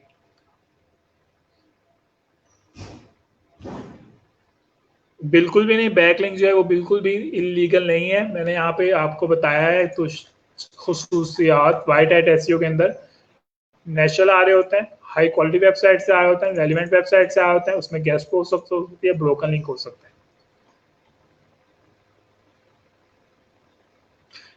ठीक है, तो अगर आपने कीवर्ड रिसर्च करनी है तो आप इनका जो फ्री टूल है उसको यूज कर सकते हैं। लिमिटेड उसके साथ आता है, लेकिन फिर भी वो आपको इनफ डाटा दे देता है जिसकी बेस के ऊपर आप लोग अपनी कीवर्ड रिसर्च कर सकते हैं। ठीक है, यहाँ पे आप कंट्री वाइज भी सिलेक्ट कर सकते हैं अगर आपको स्पेसिफिक कंट्री के लिए वेबसाइट क्रिएट कर रहे हैं। मोज बार से रिलेटेड किसी क्वेश्चन? मोज बार मैंने सबसे आखिर में इसलिए आपको बताई है क्योंकि आप लोग काफी क्वेश्चन कर रहे थे ना कि हमें कैसे पता चलेगा बैकलिंक ऐप डोमेन अथॉरिटी कितनी है, पेज अथॉरिटी कितनी है, कितने बैकलिंक्स बने हुए हैं। तो मोज बार आपके तमाम के तमाम सवालों का आंसर है। ठीक है, स्पैम स्कोर भी आप उससे चेक कर सकते हैं। किसी का कोई क्वेश्चन हो यहाँ तक आज के लेक्चर से रिलेटेड तो बताएं, पूछें। उसके बाद मैं फिर जुहैब इकबाल का जो क्वेश्चन है डार्क वेब से रिलेटेड वो बता देता हूँ। और किसी ने यहाँ पे स्क्रीनशॉट लेना है तो वो स्क्रीनशॉट ले ले इस चीज का।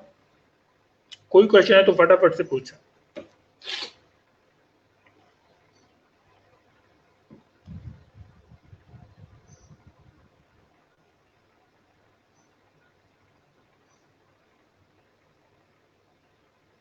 इसका मतलब यही है कि आप कीवर्ड को मैन्युअली चेक कर रहे हैं।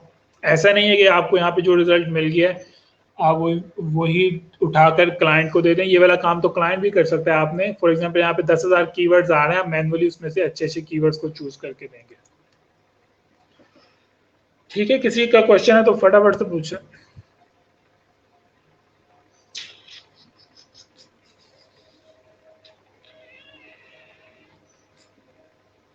कोई क्वेश्चन नहीं आ रहा है? Well done. इसको तो मैं रिमूव करूँगा। I don't want my computer full stuff like that.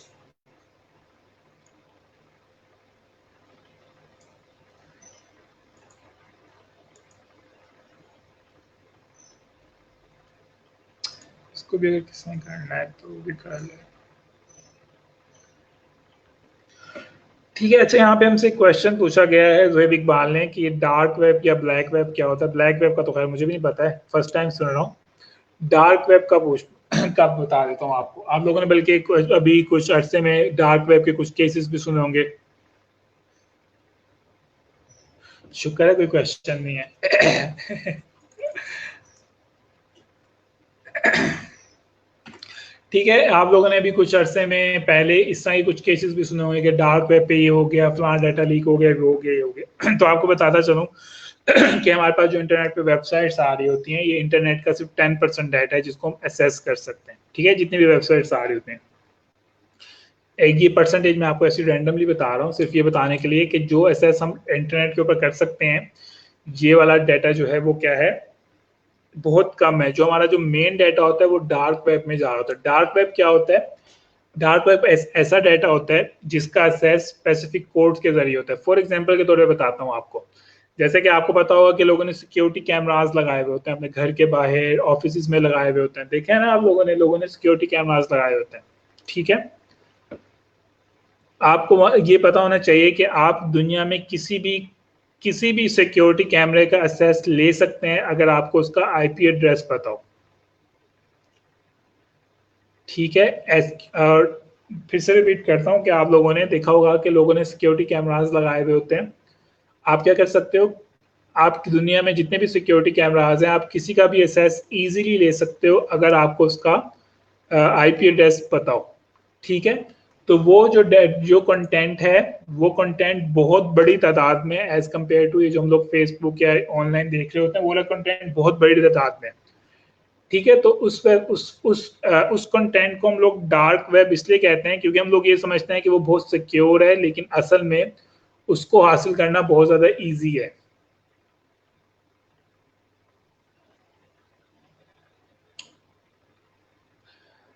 ठीक है जी, ये बात समझ आ गई। इस तरह के कंटेंट को जो कि हम इलीगल वे से किसी का भी देख रहे हैं, इस तरह के कंटेंट को हम डार्क वेब कह सकते हैं। और डार्क वेब के अंदर सबसे ज्यादा सिक्योर डाटा जा रहा होता है। सिक्योर से मुराद लोगों की प्राइवेसी लीकेज होता है उसके अंदर बहुत ज्यादा। इसलिए कुछ लोग क्या कर रहे होते हैं, लोग हैकर्स को पैसे दे रहे होते हैं, कह रहे होते हैं फलां जगह पे एक वेब कैमरा लगा हुआ है, हमें जरा उसका जो है ना आईपी एड्रेस निकाल दो ताकि हम उसकी वीडियो को फिर आगे ब्लैकमेलिंग वगैरह के लिए यूज कर सकें। इस तरह के कंटेंट, इस तरह की जो अलग से कंटेंट जा रहा था वो डार्क वेब पे होते हैं। इसी तरह डार्क वेब के अंदर आपके, जैसे कि आपने एटीएम मशीन यूज कर रहे होते हो, ठीक है। अब एटीएम मशीन का जो डाटा होता है वो इंटरनेट वेबसाइट पे, तो हमें तो ये लग रहा होता है ना कि वो डाटा नहीं हो, इंटरनेट वेबसाइट पे नहीं है, लेकिन एटीएम, दुनिया की हर एटीएम जो है ना वो हर बैंक से कनेक्ट है, ठीक है। आप अपने यानी कि अपने एटीएम को अमेरिका में जाके भी यूज करेंगे तो वहां से भी आपको पैसे मिल जाएंगे, ठीक है। तो वो उसका डाटा भी इंटरनेट के ऊपर जा रहा होता है, यानी कि आपके बैंक अकाउंट्स का, आपके क्रेडिट कार्ड का, आपके डेबिट कार्ड का, आपके फाइनेंस के कार्ड का, आपके बैंक अकाउंट के अंदर जितने पैसे हैं, वो डाटा भी क्या हो रहा होता है, वो भी डाटा इंटरनेट के ऊपर होता है, लेकिन वो सब डार्क इसलिए होता है, वो हिडन होता है, इसलिए हम उसको डार्क कह सकते हैं। तो अगेन से वहां से भी लोग जो है जब डाटा लेते हैं वो इलीगल होता है। डेफिनेटली आप किसी का अकाउंट हैक कर रहे हैं, जो भी कर रहे हैं। बिल्कुल आपके मोबाइल का भी हो सकता है। जैसे कि आपकी कॉल है, चलें कॉल की एग्जांपल ले लेते हैं। आप किसी फोन के ऊपर बात कर रहे हैं, ठीक है।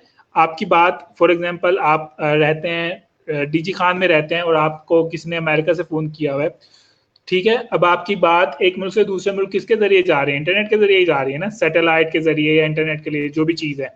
अब वो डाटा कहीं ना कहीं स्टोर तो हो रहा है, क्या ख्याल है, वो भी डार्क वेब के अंदर स्टोर हो रहा होता है, ठीक है। इन शॉर्ट कि हमारे पास जो इंटरनेट के ऊपर डाटा होता है तो ये तो बहुत कम डाटा है, जो असल डाटा है वो आपकी हवाओं के अंदर फिर रहा है ठीक है। जैसे मैंने आपको बताया बैंक डिटेल्स वगैरह, इस तरह की चीजें, हर चीज, ठीक है। बल्कि जब ये 5G आ जाएगा फिर ये डाटा तो इससे भी ज्यादा जो है, फिर डार्क वेब के अंदर इससे भी ज्यादा वेब जो है वो डाटा आ जाएगा, ठीक है। आपके SMS, आपकी पिक्चर्स, हर चीज जो है ना, ये कहीं ना कहीं सिर्फ आपको मोबाइल के अंदर सेव नहीं हो रही है, कहीं ना कहीं इसका कहीं और भी जो है वो डार्क वेब के अंदर इसकी अपेयरेंस है। जैसे कि अब ये मेरा लेक्चर है, कहने को तो यही है ना कि आप इस वक्त 41 लोग देख रहे हैं, लेकिन ये कहीं ना कहीं तो सेव हो रहा है ना, क्या ख्याल है। फेसबुक के सर्वर के अंदर कहीं ना कहीं तो ये सेव हो रहा है ना ये डाटा। इस बात को तो आप मानते हैं ना, या आप ये कह लें कि आपने अपनी फेसबुक के ऊपर पिक्चर लगाई है और आपने उसकी बहुत ज्यादा प्राइवेसी सेट कर दी है, कोई भी बंदा इसको ना देख सके, लेकिन हकीकत में वो डाटा कहीं ना कहीं तो फेसबुक के डाटा सेंटर के अंदर सेव हुआ है ना, और कोई भी बंदा उसका एक्सेस ले सकता है हैकिंग के जरिए। इसी तरह आपने किसी को मैसेज किया है, उसके अंदर आपने कोई पिक्चर सेंड की है, कहने को तो ये होगा कि पिक्चर आपने सिर्फ उसको सेंड की है, लेकिन अगेन से वो इंटरनेट के ऊपर कहीं ना कहीं तो स्टोर हुआ ही है डाटा। इस बात से एग्री कर रहे हैं आप सब लोग। इसी तरह आपने किसी को SMS सेंड किया, कहने को तो ये है कि मेरा SMS सिर्फ फलां बंदा पढ़ रहा है, लेकिन वो SMS कहीं ना कहीं दुनिया के अंदर किसी ना किसी डाटा के अंदर, किसी ना किसी कंप्यूटर के अंदर सेव हुआ है, और अगर उसका एक्सेस किसी को मिल जाए तो आपकी जितनी प्राइवेसी है वो सारी सारी लीकेज हो सकती है सर।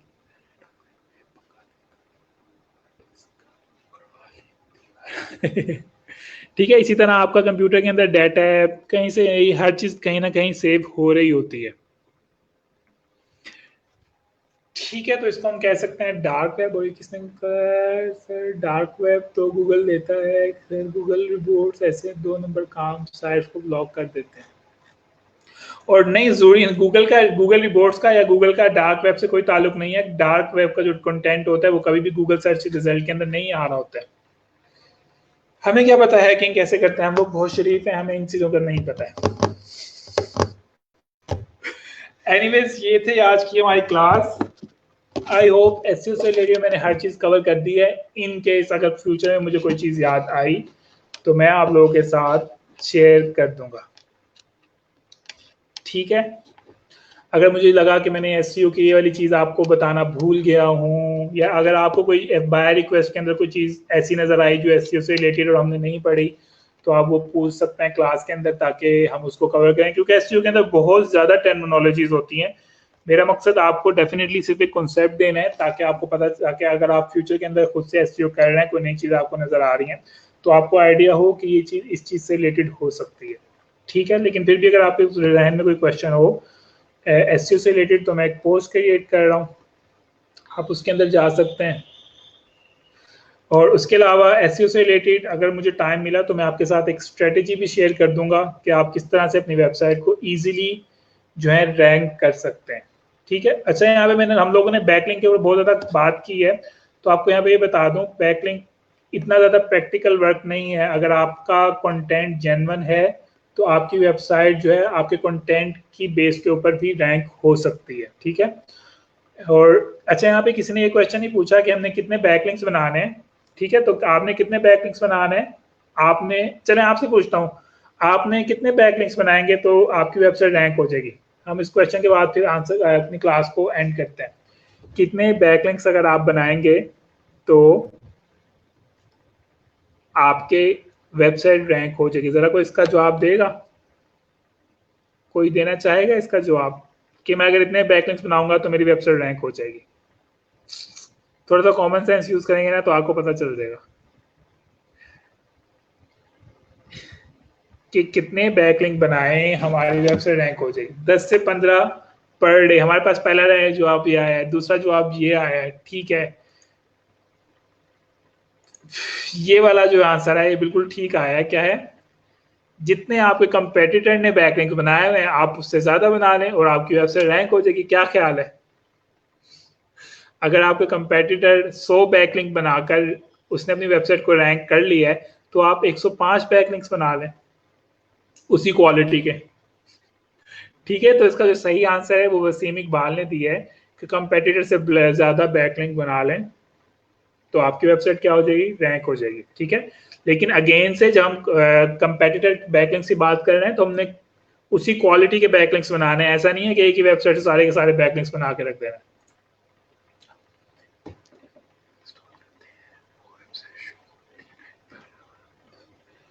जो आपने अवार्ड स्पेस पे यूज पे वर्डप्रेस इंस्टॉल किया है वो यूज होगी, लेकिन जो आपने जैम पे किया है वो नहीं होगी।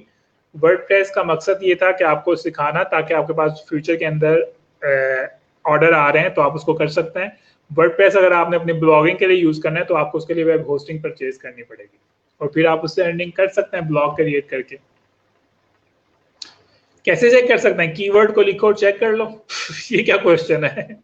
अगर आपने देखना है कि आपकी वेबसाइट कौन से नंबर पे रैंक हो रही है, कीवर्ड को सर्च करो और गूगल सर्च करके 10 पेजेस होते हैं, 10 पेजेस को 1 बाय 1 ओपन कर लो तो वहां पे आपको अपनी वेबसाइट नजर आ जाएगी। उसके अलावा रैंकिंग चेक करने के टूल्स भी होते हैं, आप उसको गूगल कर लो वेबसाइट रैंकिंग चेकर, तो आपको वहाँ पे टूल्स भी मिल जाएंगे। अगर आपने मैनुअली चेक नहीं करना है 10 पेजेस को तो आप ये ऑनलाइन टूल यूज कर सकते हो।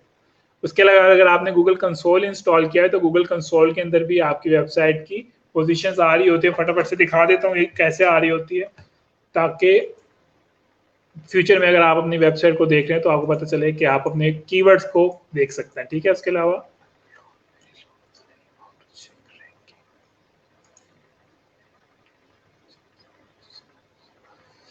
अच्छा, ये जो चीज़ें हैं ना क्लास में तो मैं डेफिनेटली देता था। क्लास के अंदर मैंने वो डेयरी मिल्क की चॉकलेट्स रखी होती थी और सही आंसर के ऊपर और जो असाइनमेंट सबसे अच्छी और सबसे पहले सबमिट कराता था तो उसको ये चीज़ें मिलती रहती थी। अब मुझे नहीं पता कि ऑनलाइन ये काम कैसे होता है। ऑनलाइन किस तरह से रिवॉर्ड कर सकते हैं। सर प्ले स्टोर पे रैंकिंग की टेक्निक बताएंगे। प्ले स्टोर पे अच्छा है, यहाँ पे हमसे क्वेश्चन आया है प्ले स्टोर पे रैंकिंग की टेक्निक बताएंगे। हम लोगों ने जो एसईओ पढ़ी है कि दुनिया की तमाम चीज़ों को रैंक करने के लिए, चाहे वो प्ले स्टोर की वेबसाइट हो, चाहे वो यूट्यूब की वीडियो हो, चाहे वो अमेजन की प्रोडक्ट हो, चाहे वो फेसबुक का पेज हो, चाहे वो आपकी वेबसाइट हो, ठीक है, जितनी भी हमने एसईओ पढ़ी है तमाम की तमाम चीज़ें हर जगह पे प्रैक्टिस होती हैं। यही चीज़ प्रैक्टिस होगी।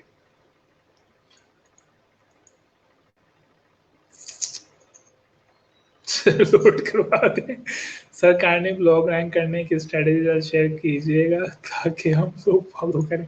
ठीक है, फॉर एग्जांपल यहाँ पे किसने किया था रैंकिंग वाला क्वेश्चन? तलहा अरशद ने किया था। ठीक है, एक तो आप ऑनलाइन मैनुअली चेक कर सकते हो, अपने कीवर्ड को एंटर करो और वहां पे जाके 10 पेजेस होते हैं, वन बाय बाय उनको चेक कर लो। नंबर 1 ये। दूसरा क्या, आप ऑनलाइन टूल यूज कर लो, आप गूगल करो रैंकिंग चेकर टूल, आपको वहां से वो टूल्स मिल जाएंगे। फिर तीसरा क्या है, अगर आपने अपनी वेबसाइट कंसोल में ऐड की हुई है तो यहाँ पर आपको आपके जितने भी कीवर्ड्स हैं आपको उसकी रैंकिंग यहाँ पर नजर आती रहती है। ठीक है, कि आपकी वेबसाइट कौन कौन से नंबर पे रैंक हुई है। फॉर एग्जांपल यहाँ पे मैं क्यूरी कहाँ पे होता है, ये एवरेज पोजीशन के ऊपर क्लिक करते हैं तो आपको बता रहा है कि ये वेबसाइट दूसरे नंबर पे है, ये तीसरे नंबर पे। ठीक है, वो आपको हर कीवर्ड बता रहा है कि कौन कौन से नंबर के ऊपर आपकी वेबसाइट रैंक हुई भी है, इसको कितने लोगों ने सर्च किया और कितने लोग आपकी वेबसाइट के ऊपर वो सर्च करते हुए आपकी वेबसाइट के ऊपर आए।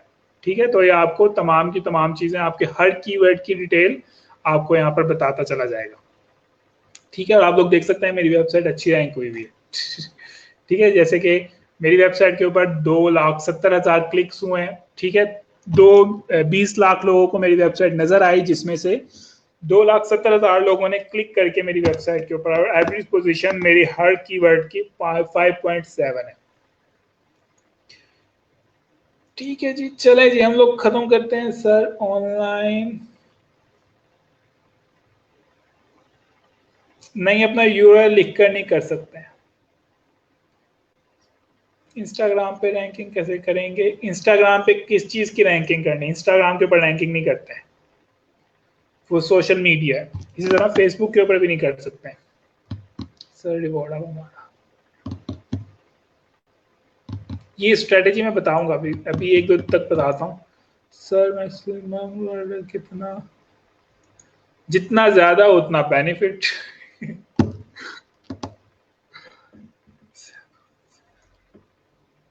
ठीक है जी, ये थी हमारी आज की क्लास। आपसे मुलाकात होगी कल, और हम लोगों ने पिछली दफा डायरेक्ट कस्टमर मैंने आपको बताया था किस तरह से फाइंड करते हैं, हम मैं आपके साथ मजीद वो शेयर करूंगा, बल्कि कल मैं आपके साथ एसईओ की स्ट्रेटेजी है वो भी शेयर कर दूंगा, ताकि हमारा एसईओ से जान छुड़े और हम लोग मूव कर जाएं वर्डप्रेस के ऊपर, फेसबुक के ऊपर, शटरस्टॉक के ऊपर। ठीक है, जो आगे हमारी मुख्तलिफ चीज़ें जा रही हैं, आई टॉक के ऊपर, और क्या चीज़ें रहती हैं, लिंक्डइन के ऊपर, पीपल पर और के ऊपर, उन जगहों पे हम लोग मूव कर जाएंगे। ठीक है, अच्छा अभी तक एक चीज बताता चलूं, आज आप लोगों का फीडबैक डे है, आप लोगों ने फीडबैक देनी है अपने ट्रेनर को। ठीक है, यहाँ पे जहाँ पे भी इसका लिंक बना हुआ होता है आपके लिए ग्रुप के अंदर फीडबैक डे जो है वो एंटर कर, फीडबैक की जो लिंक है वो एंटर कर दी है आपके एसएनई ने। दूसरा, आप में से अभी तक सिर्फ 52 लोगों ने फ्रीलांसर की जो है प्रोफाइल सबमिट करवाई है। अगर आपकी प्रोफाइल कल तक नहीं आई तो मैं आप इस पोस्ट को बंद कर दूंगा और फिर मैं आपकी प्रोफाइल को रिव्यू नहीं करूंगा। मैं इतने दिनों से सिर्फ इसलिए वेट कर रहा हूँ कि एक दफ़ा तमाम की तमाम प्रोफाइल्स आ जाएंगी तो हम फिर मैं उसको एक साथ बैठ के जो है वो देख लूंगा। लेकिन डेफिनेटली मैं आपके लिए सारी ज़िंदगी इंतज़ार नहीं कर सकता हूँ। कल तक आपके पास लास्ट डे है, आपने अपनी फ्रीलांसिंग की जो प्रोफाइल है यहाँ पे सबमिट करवा दी तो आप वो रिव्यू हो जाएगी।